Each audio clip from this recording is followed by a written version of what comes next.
கர்த்தர் நல்லவர். ஆமென். ದೇವರು ಒಳ್ಳೆಯವರು, எல்லா நேரத்திலயும் நல்லவர். ಎಲ್ಲಾ ಸಮಯದಲ್ಲೂ ಒಳ್ಳೆಯವರು. நீங்க ಕಷ್ಟಗಳನ್ನು ದಾಟಿ ಹೋಗುವುದಾದರೂ கர்த்தர் நல்லவர்ன்ற நிலைமை என்னைக்குமே மாறாது. ದೇವರು ಒಳ್ಳೆಯವರು ಎನ್ನುವ ಪರಿಸ್ಥಿತಿ ಎಂದಿಗೂ ಮಾರ್ಪಡುವುದಿಲ್ಲ. இந்த உலகத்துல நம்ம கடந்து போற பாதைகளை வைத்து கர்த்தரை நம்ம தீர்மானிக்கவே முடியாது. ಈ ಲೋಕದಲ್ಲಿ ನಾವು ಅನುಭವಿಸುವ ಪರಿಸ್ಥಿತಿಗಳನ್ನಿಟ್ಟು ನಾವು ದೇವರನ್ನು ತೀರ್ಮಾನ ಮಾಡಲು ಸಾಧ್ಯವೇ ಇಲ್ಲ. முக்கியமான சத்தியம் என்ன தெரியுங்களா? ಒಂದು ಮುಖ್ಯವಾದ ಸತ್ಯವೇನೆಂದರೆ கர்த்தர் உங்களை அடிச்சு உதைச்சு உங்களை என்னைக்குமே திருத்த மாட்டாரு. கர்த்தர் உங்களை அடிச்சு உதைச்சு என்னைக்குமே திருத்த மாட்டாரு. ದೇವರು ನಿಮ್ಮನ್ನು ಒಡೆದು ದಂಡನೆ ಕೊಟ್ಟು ಎಂದಿಗೂ ಬದಲಾಯಿಸುವುದಿಲ್ಲ. தீமையை கொடுத்து திருத்த மாட்டாரு. ಕೆಟ್ಟದನ್ನು ಕೊಟ್ಟು ಬದಲಾಯಿಸುವುದಿಲ್ಲ. தீமை சாத்தாங்கிட்ட இருந்து வருது. ಕೆಟ್ಟದು ಸೈತಾನನ ಬಳಿಯಿಂದ ಬರುವುದು. கர்த்தர் நல்லவரா இருக்கிறதுனால நல்லதெல்லாம் கர்த்தர் இடத்துல இருந்து வரும். ದೇವರು ಒಳ್ಳೆಯವರಾಗಿರುವುದ ಕಾರಣ ಒಳ್ಳೆಯದೇ ದೇವರ ಬಳಿಯಿಂದ ಬರುವುದಾಗಿದೆ. முக்கியமான சத்தியம் என்ன தெரியுங்களா?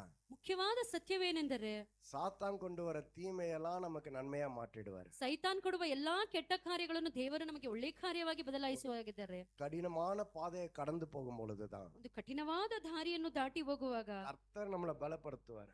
ದೇವರು ನಮ್ಮನ್ನು ಬಲಗೊಳಿಸುವವರಾಗಿದ್ದಾರೆ. உயிர்ப்பிப்பார். ನಮ್ಮನ್ನು ಜೀವಂತವಾಗಿ ಇಳಿಸುವವರಾಗಿದ್ದಾರೆ. ஒரு கேரக்டரை உண்டு பண்ணுவாரு. ನಮ್ಮೊಳಗೆ ಒಂದು ಕ್ಯಾರೆಕ್ಟರ್ ಅನ್ನು ಉಂಟು ಮಾಡಲಿದ್ದಾರೆ. அதனால உங்களுக்கு நீங்க எப்பொழுதுமே பிடித்து கொள்ள வேண்டிய ஒரு பெரிய சத்தியம் என்ன தெரியுங்களா?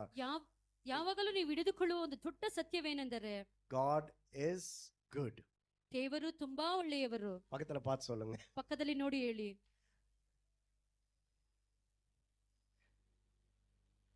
கர்த்தர் நல்லவர். ದೇವರು ಒಳ್ಳೆಯವರು. இன்னைக்கு வந்தோடனே பாஸ்டர் சொன்னாங்க, இங்க ಬಂದ ತಕ್ಷಣ ಪಾಸ್ಟರ್ ಹೇಳಿದರು, நம்ம ஆவியில இருக்கும் பொழுது ನಾವು ಆತ್ಮೀಕದಲ್ಲಿ ಇರುವಾಗ ஆண்டவரை அனுபவிக்க ದೇವರನ್ನು ಅನುಭವಿಸಲು ಗ್ರಹಿಸಲು ಸಾಧ್ಯ. மாம்சத்துல ஆண்டவரை புரிஞ்சுக்கொள்ளவே முடியாது. ಮಾಂಸಿಕವಾಗಿ ದೇವರನ್ನು ಅರ್ಥ ಮಾಡಿಕೊಳ್ಳಲು ಸಾಧ್ಯವಿಲ್ಲ. 5 2 எவ்வளவு மாம்சத்துல? 5 2 ಮಾಂಸಿಕವಾಗಿ ಎಷ್ಟು? சொல்லுங்களேன். 5 + 2 5 + 2 ಎಷ್ಟು? ஆனா ஆவியின் கணக்கு என்ன தெரியுங்களா? ಆದರೆ ಆತ್ಮೀಕ ಲೆಕ್ಕವೇನೆಂದರೆ 5 + 2 எவ்வளவு? 5 + 2 ಎಷ್ಟು? தெரியலையா உங்களுக்கு? ಗೊತ್ತಿಲ್ವಾ? சொல்லுங்களேன், யாராச்சும் சொல்லுங்களேன். ಯಾರಾದರೂ ಒಬ್ಬರು ಹೇಳಿ. 5 + 2 ஜீசஸ் கணக்கு என்னன்னு சொல்லுங்க. 5 + 2 ಯೇಸು ಕ್ರಿಸ್ತುವಿನ ಲೆಕ್ಕವೇನು? ஜீசஸ்க்கு சமனுங்களா? ஜீசஸோட கணக்கு என்ன தெரியுங்களா? ಯೇಸು ಕ್ರಿಸ್ತುವಿನ ಲೆಕ್ಕವೇನು ಗೊತ್ತಾ? ஆவியின் கணக்கு என்ன தெரியுங்களா? ಆತ್ಮೀಕ ಲೆಕ್ಕವೇನು ಗೊತ್ತಾ? 5 + 2 5000. 5 + 2 5000. மாம்சத்தின் கணக்கு ಮಾಂಸಿಕ ಲೆಕ್ಕ 5 + 2 7 தான். 5 + 2 7. ஆனா ஆவியின் கணக்கு ಆದರೆ ಆತ್ಮೀಕ ಲೆಕ್ಕ 5 + 2 5000 and overflow. 5 + 2 5000 ಅದಕ್ಕಿಂತ ಹೆಚ್ಚಾದದ್ದು. அப்ப நீங்க சொல்லுங்க, மாம்சத்துல வாழ்றது பெஸ்டா, ஆவியில வாழ்றது ನೀವು பெஸ்டா? ಇವಾಗ ಹೇಳಿ, ಮಾಂಸಿಕವಾಗಿ ಜೀವಿಸುವುದು ಒಳ್ಳೆಯದಾ ಇಲ್ಲ ಆತ್ಮಿಕವಾಗಿ ಜೀವಿಸುವುದು ಒಳ್ಳೆಯದಾ? பக்கத்துல பார்த்து சொல்லுங்க, நான் ஆவியின் மனுஷன். ಪಕ್ಕದಲ್ಲಿ ನೋಡಿ ಹೇಳಿ, ನನ್ನ ಆತ್ಮಿಕ ಮನುಷ್ಯನು. இப்ப இன்னொன்னு சொல்ல போறீங்க, பக்கத்துல பார்த்து நீங்களும் ஆவியின் மனுஷன். ಪಕ್ಕದಲ್ಲಿ ನೋಡಿ ಹೇಳಿ, ನೀನು ಆತ್ಮಿಕ ಮನುಷ್ಯನು. ஏன்னா ஒருவன் கிறிஸ்துவுக்குள் இருந்தால் ಒಬ್ಬನು ಕ್ರೈಸ್ತವತ್ವದಲ್ಲಿ ಇದ್ದರೆ அவன் புதிய சிருஷ்டியா இருக்கிறான். ಅವನು ಹೊಸ ಸೃಷ್ಟಿಯಾಗಿ ಬದಲಾಗುತ್ತಾನೆ. எங்க புதிய சிருஷ்டியா மாறிட்டான்? ಎಲ್ಲಿ ಹೊಸ ಸೃಷ್ಟಿಯಾಗಿ வெளியில ಬದಲಾಗುತ್ತಾನೆ? அப்படிதானே இருக்கிறோம். ಆಚೆ ಅದೇ ರೀತಿ ಇದ್ದೇವೆ. ஆவியின் மனிதன் உயிர்ப்பிக்கப்பட்டான். ನನ್ನ ಆತ್ಮೀಕ ಮನುಷ್ಯನು ಜೀವಂತವಾಗಿ ಹೇಳಲಿದ್ದಾನೆ. யோவான்ல வாசிக்கிறோம். ಒಂದು ಯೆಹೋವನಲ್ಲಿ ಓದುತ್ತೇವೆ, யாரெல்லாம் இயேசு கிறிஸ்துவை விசுவாசிக்கிறார்களோ ಯಾರೆಲ್ಲ ಯೇಸು ಕ್ರಿಸ್ತುವನ್ನು தேவனுடைய புத்திரராகும் அதிகாரத்தை கொடுத்திருக்கிறார். ದೇವರ ಪುತ್ರರಾಗುವ ಅಧಿಕಾರವನ್ನು ಕೊಟ್ಟಿದ್ದಾರೆ. இப்ப யாரெல்லாம் இயேசு கிறிஸ்துவை விசுவாசிக்கிறீங்க? ಯಾರೆಲ್ಲ ಯೇಸು ಕ್ರಿಸ್ತುವನ್ನು ವಿಶ್ವಾಸಿಸುತ್ತೀರಾ? எல்லாரையும் பாத்துக்கிறேன், செக் பண்ணி. ಎಲ್ಲರನ್ನು ನೋಡುತ್ತಿದ್ದೇನೆ. யாரெல்லாம் இயேசு கிறிஸ்துவை விசுவாசிக்கிறீங்களோ ಯಾರೆಲ್ಲ ಯೇಸು ಕ್ರಿಸ್ತುವನ್ನು ವಿಶ್ವಾಸಿಸುತ್ತೀರೋ உங்களுடைய நிலைமை என்ன தெரியுங்களா? ನಿಮ್ಮ ಪರಿಸ್ಥಿತಿ ಏನು ಗೊತ್ತಾ? நீங்க தேவனுடைய பிள்ளையா இருக்கிறீர்கள். ನೀವು ದೇವರ ಮಕ್ಕಳಾಗಿದ್ದೀರಾ. கரெக்டா? ಸರಿನಾ? உலகம் வேணா நம்பாம இருக்கலாம். ಲೋಕವು ನಂಬದೇ ಇರಬಹುದು. சில சமயம் நம்மளுக்கே அந்த நம்பிக்கை இருக்காது. ಅನೇಕ ಬಾರಿ ನಮಗೆ ನಂಬಿಕೆ ಇರುವುದಿಲ್ಲ. ஏன்னா நம்ம சில சமயம் வார மாதிரி இருக்கிறோம், சண்டே வேற மாதிரி இருக்கும். ನಾವು ಅನೇಕ ಬಾರಿ ಬೇರೆ ರೀತಿ ಇರುತ್ತೇವೆ, ಭಾನುವಾರ ಬೇರೆ ರೀತಿ ಇರುತ್ತೇವೆ. உங்களுடைய நிஜம் என்ன தெரியுமா? ಆದರೆ ನಿಮ್ಮ ಸತ್ಯ ಏನು ಗೊತ್ತಾ? உங்களுடைய கிரியையினால நீங்க தேவனுடைய பிள்ளை என்று கிடையாது. ನಿಮ್ಮ ಕ್ರಿಯೆಯಿಂದ ನೀವು ದೇವರ ಮಕ್ಕಳೆಂದು ಅಲ್ಲ, விசுவாசத்தினால தேவனுடைய பிள்ளையா இருக்கிறீர்கள். ನಿಮ್ಮ ವಿಶ್ವಾಸದಿಂದ ನೀವು ದೇವರ ಮಕ್ಕಳಾಗಿದ್ದೀರಾ. இங்க இருந்து போகும்போது நீங்க நீங்க எப்படி தெரியுமா போகணும்? ಇಲ್ಲಿಂದ ಹೋಗುವಾಗ ನೀವು ಯಾವ ರೀತಿ நான் ಹೋಗಬೇಕು ಗೊತ್ತಾ? தேவனுடைய பிள்ளை. ನಾನು ದೇವರ ಮಗನು. காலையில எழுந்து பிரஷ் பண்ணும்போது கண்ணாடி பாப்போம் பாத்தீங்களா? ಬೆಳಗ್ಗೆ ಎದ್ದು ಬ್ರಷ್ ಮಾಡುವಾಗ ಕನ್ನಡಿಯನ್ನು ನೋಡುತ್ತೇವಲ್ಲ, தேவனுடைய பிள்ளை. ದೇವರ ಮಕ್ಕಳು. நைட்டு தூங்க போறோம் பாத்தீங்களா? ನೈಟ್ ನಿದ್ದೆ ಮಾಡುತ್ತೇವಲ್ಲ, நான் தேவனுடைய பிள்ளை. ನಾನು ದೇವರ ಮಗನು. இத சொல்லிக்கிட்டே இருக்கணும். ಇದನ್ನು ಹೇಳುತ್ತಲೇ ಇರಬೇಕು. உங்க பசங்க கிட்டயும் சொல்லி கொடுக்கணும். ನಿಮ್ಮ ಮಕ್ಕಳ ಹತ್ರನೂ ಇದನ್ನು ಹೇಳಿಕೊಡುತ್ತಲೇ உங்க ಇರಿ. மனைவிக்கு சொல்லணும். ನಿಮ್ಮ ಹೆಂಡತಿಯ ಬಳಿ ಇದನ್ನು ಹೇಳಬೇಕು. அவங்க திட்டலாம்யா, நீலாம் ஒரு மனுஷனாயா? ಅವರು ನಿಮ್ಮನ್ನು ಬೈಯಬಹುದು, ನೀನೆಲ್ಲ ಒಂದು ಮನುಷ್ಯನ. திட்ட வாங்கிட்டு நான் தேவனுடைய பிள்ளைன்னு சொல்லுங்க. ಆ ಬೈಗುಳವನ್ನು ತೆಗೆದುಕೊಂಡು ನನ್ನ ದೇವರ ಮಕ್ಕಳು எல்லா ಎಂದು ಹೇಳಿ. நிலைமையிலும் நான் தேவனுடைய பிள்ளை அந்த அறிக்கை உங்ககிட்ட பெருசாயிட்டே இருக்கணும். ಎಲ್ಲಾ ಪರಿಸ್ಥಿತಿಯಲ್ಲೂ ನನ್ನ ದೇವರ ಮಗನು ಎಂದು ಅರಿಕೆಯನ್ನು ಇಡುತ್ತಲೇ ಇರಿ. ஏன் தெரியுமா அது உங்ககிட்ட பெருசா இருக்கணும்? ಏಕೆ ಗೊತ್ತಾ, ನಿಮ್ಮ ಬಳಿ ಅದು ದೊಡ್ಡದಾಗಿರಬೇಕು. எவர்களெல்லாம் தேவனுடைய புத்திரர்களாய் இருக்கிறார்களோ ಯಾರೆಲ್ಲ ದೇವರ ಮಕ್ಕಳಾಗಿದ್ದಾರೋ அவர்கள் தேவனுடைய ஆவியினாலே நடத்தப்படுகிறவர்கள். ಅವರೆಲ್ಲರೂ ದೇವರ ಆತ್ಮೀಕದಿಂದ ನಡೆಸಲ್ಪಡುವವರು. நீங்க தேவனுடைய பிள்ளை என்றால் ನೀವು ದೇವರ ಮಕ್ಕಳೆಂದರೆ இந்த உலகம் உங்களை நடத்தாது. ಈ ಲೋಕವು ನಿಮ್ಮನ್ನು ನಡೆಸುವುದಿಲ್ಲ, உங்க சூழ்நிலை உங்களை நடத்தாது. ನಿಮ್ಮ ಪರಿಸ್ಥಿತಿ ನಿಮ್ಮನ್ನು ನಡೆಸುವುದಿಲ್ಲ, மத்தவங்க சொல்றது நடத்தாது. ಬೇರೆಯವರು ಹೇಳುವುದು உள்ள ನಡೆಸುವುದಿಲ್ಲ. ஒரு சத்தம் கேட்கும், ಒಳಗೆ ಒಂದು ಶಬ್ದವೂ ಕೇಳುತ್ತದೆ, உள்ள ஒரு யோசனை வரும், ಒಳಗೆ ಒಂದು ಯೋಚನೆಯೂ உள்ள ಬರುತ್ತದೆ, ஒரு தைரியம் வரும், ಒಳಗೆ ಒಂದು ಧೈರ್ಯವೂ ಬರುತ್ತದೆ, உள்ள ஒரு நம்பிக்கை வரும், ಒಳಗೆ ಒಂದು ನಂಬಿಕೆಯೂ ಬರುತ್ತದೆ, உள்ள ஒரு கோபம் வரும். ಒಳಗೆ ಒಂದು ಕೋಪವೂ ಬರುತ್ತದೆ. பக்கத்தை பார்த்து கரையாது, ಪಕ್ಕದವರನ್ನು ನೋಡಿ ಅಲ್ಲ, கஷ்டப்படுறவங்கள பார்த்து ஒரு கோபம் வரும். ಕಷ್ಟಪಡುವವರನ್ನು ನೋಡಿ ಒಂದು ಕೋಪವೂ அந்த ಬರುತ್ತದೆ. சாத்தா அவங்க கஷ்டப்படுத்துறான் பாத்தீங்களா, அவங்கள பார்த்து ஒரு கோபம் வரும். ಅಲ್ಲಿ ಸೈತಾನ ನಿಮ್ಮನ್ನು ಕಷ್ಟಪಡಿಸಿದನಲ್ಲ, ಅವನನ್ನು ನೋಡಿ ஆவியிலே ಕೋಪ. நடத்தப்படுவீர்கள். ಆತ್ಮೀಕದಲ್ಲಿ ನಡೆಸಲ್ಪಡುತ್ತೀರಾ. இதுதாங்க ஆவியில நடத்தப்படுறது. ಇದೇ ಆತ್ಮೀಕದಲ್ಲಿ ನಡೆಸಲ್ಪಡುವುದು. இப்ப பாஸ்டர் சொன்னது கரெக்டா இல்லையா? ಈಗ ಪಾಸ್ಟರ್ ಹೇಳಿದ್ದು ಸರಿನಾ ಇಲ್ಲ? ஏன்னா ஆவியில இருந்தாதான் இல்ல ಆತ್ಮೀಕದಲ್ಲಿದ್ದರೆ கர்த்தர் சொல்றது நம்ம கேட்கும். ದೇವರು ಹೇಳುವುದು ನಮಗೆ அது ಕೇಳಿಸುತ್ತದೆ, புரியாது. ಅರ್ಥವಾಗೋದಿಲ್ಲ. யோசிச்சு பாருங்களேன், அந்த 12 சீஷர்களும் ಯೋಚನೆ ಮಾಡಿ ನೋಡಿ, 12 ಶಿಷ್ಯರು 5 அப்போ 2 மீதி என்னன்னு தான் சொன்னானுங்க. 5 ರೊಟ್ಟಿ 2 ಮೀನು என்னன்னு சொன்னாங்க? ಏನೆಂದು ಹೇಳಿದರು? சொல்லுங்க, யாராவது சொல்லுங்களேன், கரெக்டா சொல்லுங்களேன். ಯಾ- 5 அப்போ 2 மீனை எடுத்துட்டு வந்து என்னன்னு சொன்னாங்க? 5 ರೊಟ್ಟಿ 2 ಮೀನನ್ನು ತಂದು ಏನೆಂದು ಶಿಷ್ಯರು ಹೇಳಿದರು? பேசினாதான் ನೀವು ಬಾಯಿ ತೆರೆದು ಮಾತನಾಡಿದರೆ சரி. ಚೆನ್ನಾಗಿರುತ್ತದೆ. 5 அப்போ 2 மீனை வச்சுக்கிட்டு என்ன தெரியுமா சொன்னாங்க? 5 ರೊಟ್ಟಿ 2 நீங்க ಮೀನನ್ನು என்ன ಇಟ್ಟುಕೊಂಡು சொல்லிருப்பீங்களோ அதே தான் சொன்னாங்க. ನೀವು ಏನನ್ನು ಹೇಳಿರುತ್ತೀರೋ ಅದನ್ನೇ பத்தாது, ಹೇಳುತ್ತಾರೆ. ಸಾಲುವುದಿಲ್ಲ, போதாது, ಸಾಕಾಗುವುದಿಲ್ಲ, 1 வருஷம் சம்பாதிக்கணும், 1 ವರ್ಷ ಸಂಪಾದನೆ ಮಾಡಬೇಕು. 12 பேரும் 1 வருஷம் சம்பாதிக்கணும். 12 ಜನರು 1 ವರ್ಷ ஏசப்பா, ಸಂಪಾದನೆ ಮಾಡಬೇಕು. நீங்க கார்பெண்டர் வேலைக்கு திரும்ப போயிடுங்க, ಏಸಪ್ಪ, ನೀವು ಕಾರ್ಪೆಂಟ್ ಕೆಲಸಕ್ಕೆ ಮತ್ತೆ அப்பதான் ಹೋಗಿ, பத்தும் அப்படின்னா. ಆವಾಗಲೇ ಅದು ಸಾಲುತ್ತದೆ. ஆனா ஏசாமி என்ன பண்ணாரு? ಆದ್ರೆ ಯೇಸು ಕ್ರಿಸ್ತು ಏನು ಮಾಡಿದ್ದಾರೆ? ஏசாமி வந்து எப்படி தெரியுமா வாழ்ந்தாரு? ಯೇಸು ಕ್ರಿಸ್ತು ಯಾವ ರೀತಿ ಜೀವಿಸಿದರು ಗೊತ್ತಾ? அவர்கிட்ட கேட்டா என்ன தெரியுமா சொல்வாரு? ಅವರ ಬಳಿ ಕೇಳಿದರೆ ಏನು இதை ಹೇಳುತ್ತಾರೆ ஏன்பா ಗೊತ್ತಾ? பண்ண? ಇದು ಯಾಕಪ್ಪ ಮಾಡಿದೆ? எதுக்குப்பா இப்படி நடக்கிற? ಏಕಪ್ಪ ಈ ರೀತಿ ನಡೆಯುತ್ತೀಯ? அவர் சொல்றாரு, என் பிதா எதை செய்கிறாரோ, ನನ್ನ ತಂದೆ ಏನು என் ಮಾಡುತ್ತಾರೋ, பிதா எதை செய்ய நான் காண்கிறேனோ, ನನ್ನ ತಂದೆ ಏನು ಮಾಡಲು என் ನನ್ನನ್ನು பிதா என்ன ಹೇಳುತ್ತಾರೋ, சொல்கிறாரோ ನನ್ನ ತಂದೆ ಏನು ಮಾಡಲು அதையே ಹೇಳುತ್ತಾರೋ நான் செய்கிறேன். ಅದನ್ನೇ ನಾನು ಮಾಡುತ್ತೇನೆ. சரி, எப்படிங்க அவரு செஞ்சாரு? ಯಾವ ರೀತಿ ಅವರು ಮಾಡಿದರು? பிதா எப்படி மேல டிவி போட்டு காமிச்சாரா? ತಂದೆ ಮೇಲೆ ಟಿವಿಯನ್ನು ಹಾಕಿ ಹೇಳಿದರ? எங்க கம்யூனிகேஷன் நடந்துச்சு? ಅಲ್ಲಿ ಕಮ್ಯುನಿಕೇಶನ್ ಹೇಗೆ ನಡೆಯಿತು? எங்க கம்யூனிகேஷன் நடந்துச்சு? ಅವರ ಬಳಿ ಮಾತು ಹೇಗಾಯಿತು? சொல்லுங்க, எங்க கம்யூனிகேஷன் நடந்துச்சு? ಅವರ ಮಧ್ಯದಲ್ಲಿ ಮಾತು ಎಲ್ಲಾಯಿತು? ஆவியிலே. ಆತ್ಮೀಕದಲ್ಲಿ. எங்க நடந்துச்சு? ಎಲ್ಲಿ ನಡೆಯಿತು? ஆவியிலே. ಆತ್ಮೀಕದಲ್ಲಿ. ஆவியிலே. ಆತ್ಮೀಕದಲ್ಲಿ. அதனாலதான் 5 அப்ப 2 மீன் எடுத்துக்கிட்டு ಆದ್ದರಿಂದ 5 ರೊಟ್ಟಿ 2 ಮೀನನ್ನು போய் ತೆಗೆದುಕೊಂಡು கொடுங்க. ಹೋಗಿ ಕೊಡಿ. ஏன்னா அவருக்கு தெரியும் ಅವರಿಗೆ ಗೊತ್ತು மல்டிப்ளை ஆகும் தெரியும், ಅದು ಹೆಚ್ಚಾಗುತ್ತದೆ ಎಂದು ಗೊತ್ತು, போதுமானது இருக்கும் தெரியும், ಅದು ಸಾಕಾಗುವಷ್ಟು ಇರುತ್ತದೆ ಎಂದು 12 ಗೊತ್ತು, கூடை மிச்சம் இருக்கும்னு அவருக்கு தெரியும். 12 ಬುಟ್ಟಿಗಳು ಬ್ಯಾಲೆನ್ಸ್ ಇರುತ್ತದೆ ಎಂದು ಅವರಿಗೆ ಗೊತ್ತು. அதனாலதான் என்ன தைரியமா சொன்னாரு? ಆದ್ದರಿಂದ ಧೈರ್ಯವಾಗಿ இது ಹೇಳಿದರು. போதாதுன்றாங்க. ಇವರು ಸಾಲುವುದಿಲ್ಲ ಎಂದು ಹೇಳಿದರು. ஏசாமி என்ன சொன்னாரு? ಯೇಸು ಕ್ರಿಸ್ತು ಏನು ಹೇಳಿದರು? மீதமுள்ளதா எடுப்பீர்கள்னு சொன்னார். ಅದನ್ನು ಬ್ಯಾಲೆನ್ಸ್ ಆಗುವಷ್ಟು ನೀವು ತೆಗೆದುಕೊಳ್ಳುತ್ತೀರಾ ಎಂದು ಹೇಳಿದರು. இதுதான் ஆவியில நடத்தப்படுகிறது. ಇದೇ ಆತ್ಮೀಕದಲ್ಲಿ ನಡೆಸುವುದು. ஜீசஸ் எப்படி இருக்கிறாரோ, ಇನ್ನು ಯೇಸು ಕ್ರಿಸ್ತು ಯಾವ ರೀತಿ ಇದ್ದಾರೋ, எப்படி இருந்தாரோ, ಯಾವ ರೀತಿ ಇದ್ದರೋ அதே மாதிரி தான் இப்போ நீங்க இருக்கிறீங்க. ಅದೇ ರೀತಿನೇ ಈಗ ನೀವು ಕೂಡ ಇದ್ದೀರಾ. விசுவாசிக்கிறீங்களா? ವಿಶ್ವಾಸಿಸುತ್ತೀರಾ? அது விசுவாசிக்கலன்னா உங்களுக்கு நான் காமிக்கிறேன். ನೀವು ವಿಶ್ವಾಸಿಸದೆ ಹೋದರೆ ನಾನು 1 ಅದನ್ನು யோவான் ತೋರಿಸುತ್ತೇನೆ. 4:17 ಯಾರಾದ್ರೂ சேர்த்து வாசி. 1 ಯೋಹಾನ 4:12 ಯಾರಾದ್ರೂ ಓದಿ.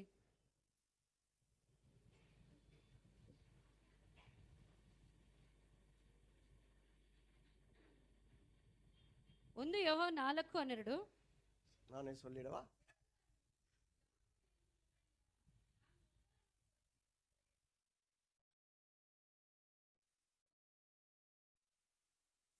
17 17 ಸಾರಿ 17 17.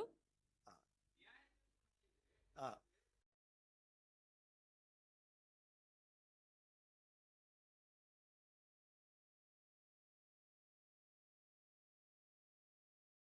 அவர் இருக்கிற பிரகாரமாக, ಅವರು ಇರುವ ಹಾಗೆ, சொல்லுங்க, அவர் இருக்கிற பிரகாரமாக, ಅವರು ಇರುವ ಹಾಗೆ, அவர் இருக்கிற பிரகாரமாக ಅವರು ಇರುವ ಹಾಗೆ. யாரு இருக்கிறாங்க? ಯಾರು ಇದ್ದಾರೆ? யாரு? ಯಾರು? யார பத்தி சொல்லியிருக்கு? ಯಾರ ಬಗ್ಗೆ ಹೇಳುತ್ತಿದ್ದಾರೆ? எல்லாம் கையில வச்சு சொல்லுங்க, நெஞ்ச கை வச்சுக்கோங்க. ನಿಮ್ಮ அவர் ಎದೆಯಲ್ಲಿ இருக்கிற ಕೈ பிரகாரமாக, ಇಟ್ಟು, ಅವರು ಇರುವ ಪ್ರಕಾರವಾಗಿ, ஏசாமி மாதிரி ಯೇಸು ಕ್ರಿಸ್ತುವನ ರೀತಿ நானும் இந்த உலகத்திலே ನಾನು ಈ ಲೋಕದಲ್ಲಿ இருக்கிறேன். ಇದ್ದೇನೆ. அடைய அர்த்தம் என்ன தெரியுமா? ಅದರ ಅರ್ಥವೇನು ಗೊತ್ತಾ? நான் மாம்சத்திலே நடக்கிறவன் அல்ல. ಮಾಂಸೀಕವಾಗಿ இயேசு ನಡೆಯುವವನಲ್ಲ. கிறிஸ்து எப்படி ஆவியினாலே நடத்தப்பட்டாரோ ಯೇಸು ಕ್ರಿಸ್ತುವು ಹೀಗೆ ಆತ್ಮೀಕ அப்படியாக நானும் ஆவியிலே நடக்கிற ஒரு மனிதனாய், மனுஷியா இந்த உலகத்திலே இருக்கிறோம். ಅದೇ ರೀತಿ ನಾನು ಕೂಡ ಆತ್ಮೀಕದಲ್ಲಿ ನಡೆಸುವ ಒಂದು ಮನುಷ್ಯನಾಗಿದ್ದೇನೆ. அப்போ உங்க கால்குலேஷன்லாம் மாறணும். ಆಗ ನಿಮ್ಮ ಲೆಕ್ಕವೆಲ್ಲವೂ ಬದಲಾವಣೆ ಆಗಬೇಕು. உங்க கால்குலேஷன் என்ன பண்ணணும்? ನಿಮ್ಮ ಕ್ಯಾಲ್ಕುಲೇಷನ್ ಏನು ಮಾಡಬೇಕು? மாறணும். ಬದಲಾವಣೆ ಆಗಬೇಕು. உங்க யோசனை பெருசாகணும். ನಿಮ್ಮ ಯೋಚನೆ ದೊಡ್ಡದಾಗಬೇಕು. நீங்க உங்க சாலரிய வச்சு, உங்க சம்பாத்தியத்தை வச்சு, ಸ್ಯಾಲರಿಯನ್ನು ಇಟ್ಟು, உங்க பேங்க் அக்கவுண்ட்டை வச்சு, ನಿಮ್ಮ ಬ್ಯಾಂಕ್ ಬ್ಯಾಲೆನ್ಸ್ ಅನ್ನು உங்களுக்கு ಇಟ್ಟು, யார தெரியும், ನಿಮಗೆ ಯಾರನ್ನು ಗೊತ್ತು, எத்தனை பேரை தெரியும், ಎಷ್ಟು ಜನರು ಗೊತ್ತು, இதெல்லாம் வச்சு நீங்க கால்குலேட் பண்ணீங்கன்னா ಇದೆಲ್ಲವನ್ನು ಇಟ್ಟು ನೀವು ಲೆಕ್ಕ ಹಾಕುವುದಾದರೆ அங்கேயே உட்கார்ந்துருப்பீங்க. ಅಲ್ಲೇ ಕುಳಿತಿರುತ್ತೀರಾ. யோசிச்சு பாருங்களேன், அந்த 12 அந்த 5 அப்பம் 2 மீன் ஆளுக்கு அப்பம் கையில இருக்கு. அவங்க அங்கேயே உட்காந்துட்டு பத்தாதுன்னா சாப்பிட்டுருப்பாங்களா யாராச்சும்? ನೀವು ಯೋಚನೆ ಮಾಡಿ 5 ರೊಟ್ಟಿ 2 ಮೀನನ್ನು ಇಟ್ಟುಕೊಂಡು ಸಾಲದು ಎಂದು ಹೇಳಿದರೆ ಅವರು ಪೂರ್ತಿಯಾಗಿ ತಿನ್ನಲು ಸಾಧ್ಯನಾ? ஆயிருக்குமா? ಆಗುತ್ತಿತ್ತಾ? அவங்க எடுத்துட்டு போனாங்க. ಅವರದನ್ನು ತೆಗೆದುಕೊಂಡು ஏன் ಹೋದರು. எடுத்துட்டு போனாங்க ಹೇಗೆ தெரியுமா? ತೆಗೆದುಕೊಂಡು ಹೋದರು ಗೊತ್ತಾ? ஏசாமி சொல்லிட்டாரு. ಯೇಸು ಕ್ರಿಸ್ತು ಹೇಳಿದ್ದಾರೆ. அவங்களுக்கு எங்க தெரியுமா கிரியை நடந்துச்சு? ಅವರಿಗೆ ಎಲ್ಲಿ ಕ್ರಿಯೆ ಆಯಿತು ಗೊತ್ತಾ? ஆவியில ஒரு கிரியை நடந்துச்சு. ಆತ್ಮೀಕದಲ್ಲಿ ಒಂದು ಕ್ರಿಯೆ ಆಯಿತು. என்ன கிரியை? ಯಾವ ಕ್ರಿಯೆ? எனக்கு புரியல. ನನಗೆ ಅರ್ಥವಾಗಲಿಲ್ಲ. என் கண்கள் காணல, ನನ್ನ ಕಣ್ಗಳು என் ಕಾಣಲಿಲ್ಲ, செவிகள் கேட்கல, ನನ್ನ ಕಿವಿಗಳು ಕೇಳಲಿಲ್ಲ, மனித புத்திக்கு அது எட்டல. ಮನುಷ್ಯ ಬುದ್ಧಿಗೆ ಅದು ಕಾಟಲಿಲ್ಲ. ஆனாலும் அதை செய்வேன். ಆದರೂ ಕೂಡ ನಾನು ಅದನ್ನು ಮಾಡುತ್ತೇನೆ. புரியுதுங்களா? ಅರ್ಥವಾಗುತ್ತಿದೆಯಾ? என்னது? என் கண்ணுல பார்க்கல இது வரைக்கும், ಇದರವರೆಗೂ ನನ್ನ ಕಣ್ಣಲ್ಲಿ ನೋಡಲಿಲ್ಲ, செவியில இது மாதிரி கேட்டது கிடையாது. ನನ್ನ ಜೀವನದಲ್ಲಿ ಇದನ್ನು ಕೇಳಲು ಕೂಡ மனித ಇಲ್ಲ. புத்திக்கு இது புரியவே புரியல. ನನ್ನ ಮನುಷ್ಯ ಬುದ್ಧಿಗೆ ಇದು ಅರ್ಥ ஆனா ಕೂಡ ಆಗಲಿಲ್ಲ. அதையெல்லாம் ஒதுக்கி வச்சுட்டு ಅದೆಲ್ಲವನ್ನು ತಳ್ಳಿಟ್ಟು எனக்குள்ள ஒரு செவி, ஒரு வாய்ஸ் கேக்குது பாத்தீங்களா? ನನ್ನ ಒಳಗೆ ಒಂದು ಶಬ್ದವು ಕೇಳಿಸುತ್ತಿದೆಯಲ್ಲ, அத நான் செய்வேன்னு செஞ்சாங்க. ಅದನ್ನು ನಾನು ಮಾಡುತ್ತೇನೆ ಎಂದು ಮಾಡಿದರು. இன்னைக்கு ஆண்டவர் கால்குலேஷனே மாத்திட்டாரு. ಇವತ್ತು ದೇವರು ಲೆಕ್ಕವನ್ನೇ ಬದಲಾವಣೆ ಮಾಡಿದರು. பாஸ்டர், உங்க கால்குலேஷன் ஆண்டவர் மாத்துறாரு. பாஸ்டர், ಪಾಸ್ಟರ್, ನಿಮ್ಮ ಲೆಕ್ಕವನ್ನು ದೇವರು ಬದಲಾವಣೆ ಮಾಡಿಲ್ಲ.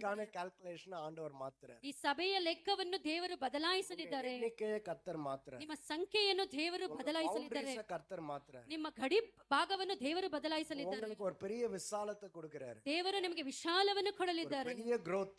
ಒಂದು ದೊಡ್ಡ ಗ್ರೋತ್ ಬೆಳವಣಿಗೆ உங்க கால்குலேஷனால கிடையாது, ನಿಮ್ಮ ಲೆಕ್ಕವಲ್ಲ, உங்க ஸ்ட்ராட்டஜினால கிடையாது, ನಿಮ್ಮ ಲೆಕ್ಕವಲ್ಲ, நீங்க செய்கிற ஜெபத்தினால கிடையாது, ನೀವು ಮಾಡುವ ಪ್ರಾರ್ಥನೆಯಿಂದಲ್ಲ, கர்த்தர் சொல்றதுனால இது நடக்கும். ದೇವರು ಹೇಳುವುದರಿಂದ ಇದು எத்தனை பேர் ನಡೆಯಲಿದೆ. விசுவாசிக்கிறீங்க? ಎಷ್ಟು ಜನರು ವಿಶ್ವಾಸಿಸುತ್ತೀರಾ? இன்னைக்கே எழுதி வச்சுக்கீங்க பாஸ்டர். ಇವತ್ತೇ ಬರೆದಿಟ್ಟುಕೊಳ್ಳಿ ஒரு ಪಾಸ್ಟರ್. பெரிய இடத்துக்கு போறீங்க. ಒಂದು ದೊಡ್ಡ ಸ್ಥಳಕ್ಕೆ ಹೋಗುತ್ತಿದ್ದೀರಾ. இனாகுரேஷனுக்கு I will come and celebrate with you. ನಿಮ್ಮ ಚರ್ಚ್ ಇನಾಗುರೇಷನ್ಗೆ ನಾನು ಬಂದು ಸೆಲೆಬ್ರೇಟ್ ಮಾಡಲಿದ್ದೇನೆ. விசுவாசிக்கிறீங்களா? ವಿಶ್ವಾಸಿಸುತ್ತೀರಾ? பாஸ்டர் விசுவாசிக்கிறாரு. ಪಾಸ್ಟರ್ நீங்க ವಿಶ್ವಾಸಿಸುತ್ತಾರೆ. எத்தனை பேர் இதை ஏற்றுக்கொள்றீங்க? ನೀವು ಎಷ್ಟು ಜನರನ್ನು ಸ್ವೀಕರಿಸಿಕೊಳ್ಳುತ್ತೀರಾ? நெக்ஸ்ட் வாட்டி வரும்போது ನೆಕ್ಸ್ಟ್ ಬಾರಿ ಬರುವಾಗ fan கிடையாது பாஸ்டர், ஏசி. ಬರೀ ಎಸಿನ ಫ್ಯಾನ್ ಇಲ್ಲ. ஆமென். சந்தோஷமா இருக்கணும். உங்க சபைக்கு தான் பேசிக்கிட்டு இருக்கேன். ನಿಮ್ಮ ಸಭೆ ಬಗ್ಗೆ ನಾನು ஏன்னா ಮಾತನಾಡುತ್ತಿದ್ದೇನೆ. என் கால்குலேஷன் கிடையாது இது. ಇದು ನನ್ನ ಲೆಕ್ಕವಲ್ಲ, பாஸ்டரோட கால்குலேஷன் ಪಾಸ್ಟರ್ கிடையாது. ಲೆಕ್ಕವಲ್ಲ, இது காட்ஸ் ಇದು கால்குலேஷன். ದೇವರ ಲೆಕ್ಕವಾಗಿದೆ. ஏசி பாஸ்டர், ಎಸಿ ಪಾಸ್ಟರ್, பூஜா ஸ்பீக்கர்ஸ்லாம் கிடையாது. ಈ ಸ್ಪೀಕರ್ ಅಲ್ಲ, ஒரு நல்ல என்னது பிராண்டட் ஸ்பீக்கர்ஸ், ಒಳ್ಳೆ branded speaker, digital mixer, digital mixer. Par cans. இந்த லைட்ஸ் இல்ல பாஸ்டர், ಈ ಲೈಟ್ ಅಲ್ಲ pastor, par cans, mini par light mixer. இதெல்லாம் என்னடா இந்த மனுஷன் சொல்றது ஒண்ணும் புரியலையே நீங்க நினைக்கலாம்.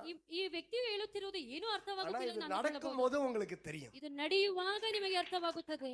ஏன்னா இது உங்க ஹியூமன் கால்குலேஷனை நான் பார்க்கல, ಇದು ಮನುಷ್ಯ ನಿಮ್ಮ ಲೆಕ್ಕದಲ್ಲ, கால்குலேஷனை நான் சொல்றேன். ನಾನು ದೇವರ ಲೆಕ್ಕದಲ್ಲಿ ಇದನ್ನು ಹೇಳುತ್ತಿದ್ದೇನೆ.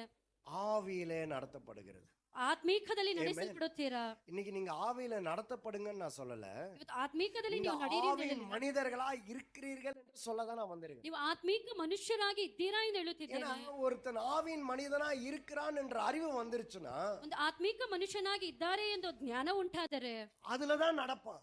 ಅದರಲ್ಲೇ ನಡೆಯುತ್ತಾನೆ. இப்ப யோசிச்சு பாருங்களேன், ಯೋಚನೆ ಮಾಡಿ ನೋಡಿ. சின்ன பிள்ளைக்கு பொய் சொல்ல யாராச்சும் கத்து கொடுக்க முடியுமா? ಚಿಕ್ಕ ಮಕ್ಕಳಿಗೆ ಸುಳ್ಳು ಹೇಳಲು ಯಾರಾದರೂ ಹೇಳಿಕೊಡಲು ಸಾಧ್ಯ? தானா வரும். நீங்க யாராச்சும் சொல்லி கொடுக்குறீங்களா? ನೀವು ಯಾರಾದರೂ ಹೇಳಿಕೊಡುತ್ತೀರಾ? உங்க பிள்ளைக்கு போய் அம்மா பொய் சொல்லுமா சொல்லி ನಿಮ್ಮ கொடுக்குறீங்களா? ಮಕ್ಕಳಿಗೆ ಸುಳ್ಳು ಹೇಳು ಎಂದು ಹೇಳಿಕೊಡುತ್ತೀರಾ? சண்டை போடுன்னு சொல்லி கொடுக்குறீங்களா? ಜಗಳ ಮಾಡು ಎಂದು ಹೇಳಿಕೊಡುತ್ತೀರಾ? தூங்குற மாதிரி நடின்னு சொல்லி கொடுக்குறீங்களா? ನಿದ್ದೆ ಮಾಡುವ ರೀತಿ ನಟನೆ ಮಾಡು ಎಂದು நான்லாம் ಹೇಳುತ್ತೀರಾ? எனக்கெல்லாம் செல்போன் நான் 24-25 தான் செல்போனே கிடைச்சிச்சு. ನನಗೆ ಫೋನ್ ನನ್ನ 24-25ನೇ ವಯಸ್ಸಿನಲ್ಲಿ இப்ப இருக்கிற பசங்களை எப்படி தெரியுங்களா? ಈಗಿರುವ நம்ம ಮಕ್ಕಳು ಯಾವ ರೀತಿ? என்னதான் செக்யூரிಟಿ லாக் போட்டாலும் கண்டுபிடிச்சிடுறாங்க. ನಾವೇನೇ ಫೋನ್ ಅನ್ನು ಲಾಕ್ ಮಾಡಿದರೂ ಕಂಡುಹಿಡಿಯುತ್ತಾರೆ. யூடியூப் சேனல் ஓபன் பண்றாங்க. ಯೂಟ್ಯೂಬ್ ಚಾನೆಲ್ ಓಪನ್ ಮಾಡಿ என்ன பார்க்கணுமோ பார்க்கறாங்க. ಏನನ್ನು ನೋಡಬೇಕು ನೋಡುತ್ತಾರೆ. பேரண்டல் கைடன்ஸ் போட்டிருந்தாலும் அதை பிரேக் பண்ணி பார்க்கறாங்க. ಅದನ್ನು ಲಾಕ್ ಹಾಕಿದರೂ ಬ್ರೇಕ್ ಹಾಕಿ ನೋಡುತ್ತಾರೆ. இதெல்லாம் யார் சொல்லி கொடுக்கிறது? ಇದೆಲ್ಲವೂ ಯಾರು ಹೇಳಿಕೊಡುವುದು? மாம்சம். ಮಾಂಸೀಕವು அது அவங்களுக்கு தானா வருது.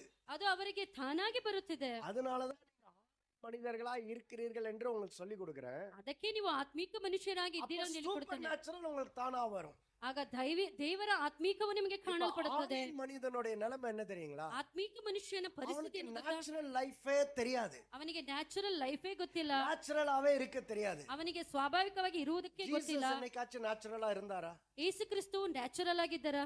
என்னைக்காச்சும் நேச்சுரலா இருந்து ಯಾವತ್ತಾದ್ರೂ பாத்தீங்களா? ಕೂಡ ನ್ಯಾಚುರಲ್ ಆಗಿದ್ದು ನೋಡಿದ್ದೀರಾ? அவர் சாப்பாடு வேணும்னா ಅವರಿಗೆ ಆಹಾರ ಬೇಕೆಂದರೆ எங்கேயாச்சும் போய் அப்பா எனக்கு சாப்பாடு கொடுங்கன்னு கேட்டாரா? ನನಗೆ ಆಹಾರ ಬೇಕು ಎಂದು ಕೇಳಿದಾರ? பேதுருகிட்ட சொல்றாரு. ಪೇತ್ರನ ಬಳಿ ಹೇಳಿದರು.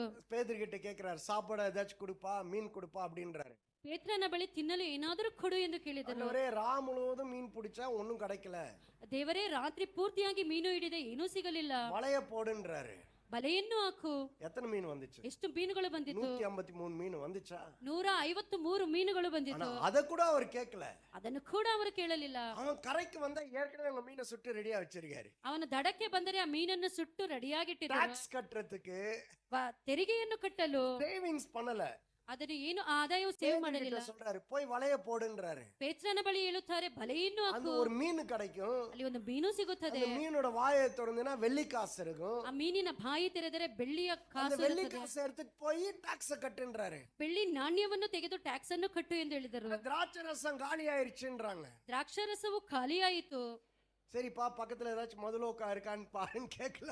ಪಕ್ಕದಲ್ಲಿ ಏನಾದರೂ ಅಂಗಡಿ ಇದೆಯಾ ನೋಡು ಎಂದು ಕೇಳಲಿಲ್ಲ. தண்ணிய ஊத்து, ನೀರನ್ನು ಹಾಕು, தண்ணிய எடுத்துட்டு போய் குடு, ನೀರನ್ನು ತೆಗೆದುಕೊಂಡು ಕೊಡು, திராட்சை ரசம் கிடைக்கும். ಅಲ್ಲಿ ದ್ರಾಕ್ಷಾರಸವು ಸಿಗುತ್ತದೆ. நேச்சுரலாவே இருக்க தெரியலங்க. ಅವರಿಗೆ ನ್ಯಾಚುರಲ್ ಆಗಿ ಇರಲು ಗೊತ್ತೇ ಇಲ್ಲ. Knew only to be supernatural. ಅವರು ಸೂಪರ್ ನ್ಯಾಚುರಲ್ ಇರಲು ಮಾತ್ರ ಅವರಿಗೆ ಗೊತ್ತಿತ್ತು. ஆவியின் மனிதனுடைய நிலைமை என்ன தெரியுங்களா? ಆತ್ಮಿಕ ಮನುಷ್ಯನ ಪರಿಸ್ಥಿತಿ ಏನು ಗೊತ್ತಾ? supernatural becomes natural. Super natural natural ಆಗಿ ಬದಲಾವಣೆ ಆಗುತ್ತದೆ. நேச்சுரலா இருக்க தெரியாது. ಅವರಿಗೆ ಸ್ವಾಭಾವಿಕವಾಗಿ ಇರಲು ಗೊತ್ತಿಲ್ಲ. சூப்பர் நேச்சுரல் தான் தெரியும். ಅವರಿಗೆ ಸೂಪರ್ ನ್ಯಾಚುರಲ್ ಗೊತ್ತಿದೆ. இப்ப நீங்க யாரு? ನೀವು ಯಾರು? சொல்லுங்க, நீங்களா யாரு? ನೀವೆಲ್ಲರೂ ಯಾರು? யாரு? ಯಾರು ಹೇಳಿ? ஆவியின் மனிதர்கள். ಆತ್ಮೀಕ சரி, ಮನುಷ್ಯರು. உங்களுக்கு சொல்லி கொடுக்கிறேன். நீங்க தேவனுடைய பிள்ளைகள். ನೀವು ದೇವರ ಮಕ್ಕಳು. தேவனுடைய பிள்ளைகளா இருக்கிற நான் ದೇವರ ಮಕ್ಕಳಾಗಿರುವ ನಾನು ஆவியிலே நடத்தப்படுகிறவன். ಆತ್ಮೀಕದಲ್ಲಿ ನಡೆಸಲ್ಪಡುವವನು. ஆவியிலே நடத்தப்படுகிற நான் ಆತ್ಮೀಕದಲ್ಲಿ ನಡೆಸಲ್ಪಡುವ ನಾನು நேச்சுரலா இருக்க மாட்டேன். ನ್ಯಾಚುರಲ್ ಆಗಿ ನಾನು ಇರುವುದೇ ಇಲ್ಲ. சூப்பர் நேச்சுரலா தான் இருப்பேன். ಸೂಪರ್ ನ್ಯಾಚುರಲ್ ಪವರ್ ಆಗೇ ಇರುತ್ತೇನೆ. ஆமென். ಆಮೆನ್. சூப்பர் நேச்சுரல்னா என்ன தெரியுங்களா? ಸೂಪರ್ ನ್ಯಾಚುರಲ್ ಅಂದ್ರೆ ಏನು ಗೊತ್ತಾ? நேச்சுரல் பவுண்டரிஸை நம்ம பிரேக் பண்ணுவோம். ನ್ಯಾಚುರಲ್ ಗಡಿ ಪ್ರದೇಶವನ್ನು ದಾಟುವುದು. நேச்சுரல் லிமிಟೇಷನ್ಸ್ பிரேக் பண்ணுவோம். ನ್ಯಾಚುರಲ್ ಆಗಿರುವುದನ್ನು ಬ್ರೇಕ್ ಮಾಡುವುದು, ಒಡೆಯುವುದು. பாஸ்டர் சொன்னாரு பாத்தீங்களா? ಪಾಸ್ಟರ್ ಒಂದು ಕಾರ್ಯವನ್ನು ಹೇಳಿದರು. வயசானவரு ಆ ಪಾಸ್ಟರ ತಂದೆ ಏಜ್ ಆದ, ஆனா யங்கா இருப்பாரு. ಆದರೆ ಹೆಂಗಾಗಿರುತ್ತಾರೆ? அவர் எப்பவுமே என்ன தெரியுமா சொல்வாரு? ಅವರು ಯಾವಾಗಲೂ ಏನ್ ಹೇಳ್ತಾರೆ நான் ಗೊತ್ತಾ? தேவனுடைய பிள்ளை, ದೇವನ ಮಗನಾಗಿದ್ದೇನೆ. தேவனுடைய ஆவி எனக்குள்ளே இருக்கு, ದೇವರ ಆತ್ಮಿಕವು ನನ್ನೊಳಗಿದೆ. தேவனுடைய தன்மை எனக்குள்ளே இருக்கு, ದೇವರ ಸ್ವಭಾವವು ನನ್ನೊಳಗಿದೆ. பாவங்களை மன்னிக்கப்பட்டவனாய் இருக்கு, ನನ್ನ ಪಾಪಗಳನ್ನು நான் ಒರೆಸಲ್ಪಟ್ಟು புதிய சிருஷ்டியாய் ನಾನು இருக்கு, ಹೊಸ ಸೃಷ್ಟಿಯಾಗಿದ್ದೇನೆ. தேவனுடைய கிருபைக்குள் நிலைத்திருக்கிறேன். ದೇವರ ಕೃಪೆಯಲ್ಲಿದ್ದೇನೆ. இதெல்லாம் சொல்லிக்கிட்டே இருப்பாரு. ಇದೆಲ್ಲವನ್ನು ಹೇಳುತ್ತಾರೆ. அதனாலதான் அவருக்கு 77 வயசானாலும் இன்னும் இளமை ஊஞ்சல் ஆடுகிறது. ಅದಕ್ಕೆ ಅವರಿಗೆ 77 ವರ್ಷವಾದರೂ ಇನ್ನ ಯವನಸ್ಥ ಹುಡುಗನಾಗೇ ಇದ್ದಾರೆ. கரெக்டா? நேச்சுரலை பிரேக் பண்ணுங்க. ನ್ಯಾಚುರಲ್ ಅನ್ನು ಒಡೆಯಬೇಕು ನಾವು. நம்ம அதுக்கு தான் கர்த்தர் நம்மள அழைச்சிருக்கிறாரு. ಅದಕ್ಕೆ ದೇವರು ನಮ್ಮನ್ನು ಕರೆದಿದ್ದಾರೆ. நேச்சுரல் லிமிட்டேஷன்ஸை பிரேக் பண்றதுக்காக தான் அழைக்கப்பட்டோம். ಸ್ವಾಭಾವಿಕ ಬ್ರೇಕ್ ಅನ್ನು ಒಡೆಯುವುದಕ್ಕೆ ದೇವರು ನಮ್ಮನ್ನು ಕರೆ So, ತಂದಿದ್ದಾರೆ. நீங்களா யாரு? ನೀವೆಲ್ಲರೂ நம்பர் ಯಾರು? 1 ಒಂದು தேவனுடைய பிள்ளைகள். நம்பர் 2 ಒಂದು ದೇವರ ಮಕ್ಕಳು. நம்பர் 2 ಎರಡನೆಯದಾಗಿ சொல்லுங்க, ஆவியில நடத்தப்படுகிறவர்கள். ಆತ್ಮೀಕದಲ್ಲಿ நம்பர் ನಡೆಸುವವರು. 3 ಮೂರನೆಯದಾಗಿ என்னது? ಏನು? Super natural becomes natural for us. Super natural ಆಗಿ ಬದಲಾವಣೆ ಆಗುವುದು. சரி, இன்னைக்கு இன்னும் ஒரு வசனம் காமிக்கிறேன் மாஸ்டர். ಇನ್ನೊಂದು ವಾಕ್ಯವನ್ನು ನೋಡೋಣ.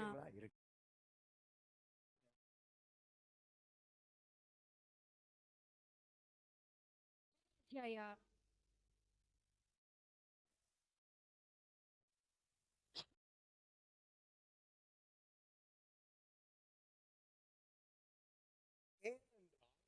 தேவத்துவத்தின் பரிபூரணம் எல்லாம் சரீர பிரகாரமாக அவருக்குள் வாசமாய் இருக்கிறது. சரிங்களா? தேவனுடைய பரிபூரணம் யாருக்குள்ள வாசமா இருந்துச்சு? ದೇವರ ಪರಿಪೂರ್ಣವು ಯಾರೊಳಗೆ ವಾಸವಾಗಿದೆ? சொல்லுங்க, யாருக்குள்ள வாசமா இருந்துச்சு? ಯಾರೊಳಗೆ ವಾಸವಾಗಿದೆ? நீங்க பேசணும். அவர்னா யார்? அது ಅವರು ಯಾರು? இயேசு. ಯೇಸು. இயேசு கிறிஸ்துக்குள்ள. ಯೇಸು ಕ್ರಿಸ್ತು ಒಳಗೆ. யாருக்குள்ள இருந்துச்சு? ಯಾರೊಳಗಿತ್ತು? இயேசு கிறிஸ்துக்குள்ள. ಯೇಸು ಕ್ರಿಸ್ತು ಒಳಗೆ. தேவனுடைய பரிபூரணம் எல்லாம் யாருக்குள்ள இருந்துச்சு? ದೇವರ ಪರಿಪೂರ್ಣ ಯಾರೊಳಗಿತ್ತು? சொல்லுங்க, யாருக்குள்ள இருந்துச்சு? ಯಾರೊಳಗಿತ್ತು? இயேசுக்குள்ள ಯೇಸು ಒಳಗೆ. இருந்துச்சு. இப்ப இன்னொன்னு காமிக்கிறேன். ಇನ್ನೊಂದು அடுத்த ತೋರಿಸ್ತೇನೆ. வாசனம் பாருங்களேன். ಇನ್ನೊಂದು ವಾಕ್ಯವನ್ನು ನೋಡಿ.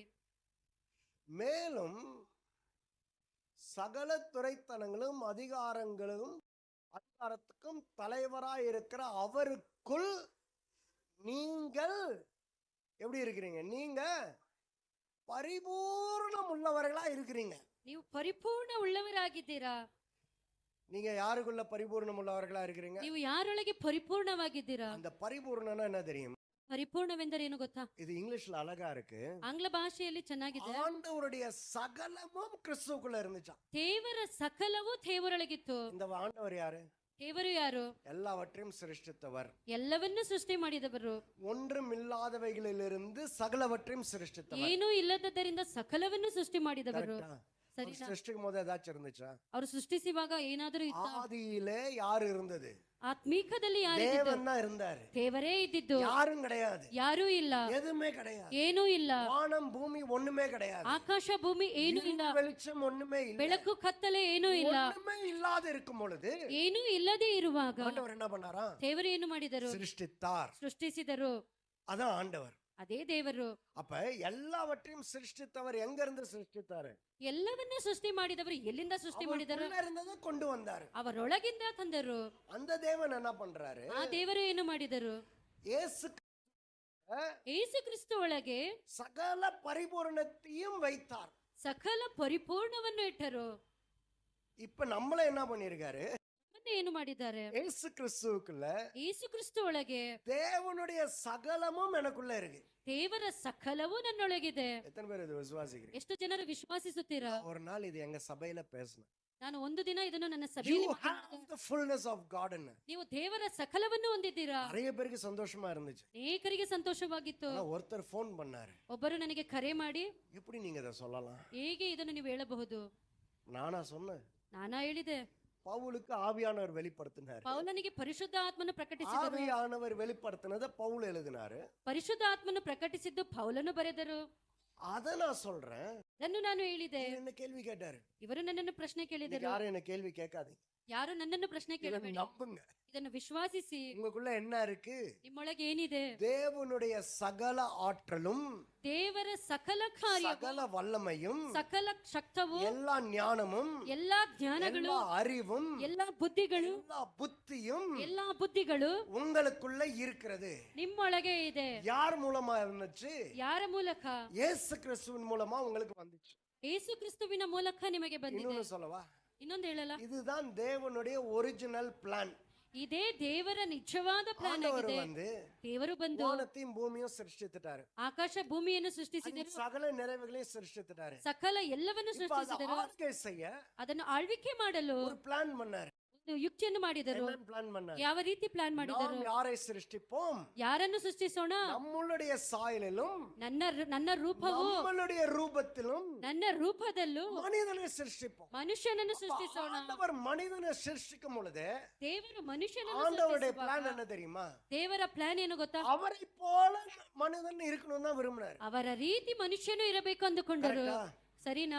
ஆண்டவர் ஆதாமை சிருஷ்டிக்கும் பொழுது ದೇವರು ಆದಾಮನ್ನು ಸೃಷ್ಟಿಸುವಾಗ ஆண்டவர் ஆதாம் எப்படி தெரியுமா இருந்தாரு? ಆದಾಮ್ ಯಾವ ರೀತಿ ಇದ್ದರು ಗೊತ್ತಾ? இயேசு கிறிஸ்து ಯೇಸು ಕ್ರಿಸ್ತು இந்த உலகத்துல எப்படி எல்லாம் வாழ்ந்தாரோ ಈ ಲೋಕದಲ್ಲಿ ಯಾವ ರೀತಿ ಜೀವಿಸಿದರು அப்படிதான் ஆதாம் இருந்தாரு. ಅದೇ ರೀತಿ ಆದಾಮ್ ಇದ್ದರು. நாங்க இருக்கிறீங்களா? ಇದ್ದೀರಾ?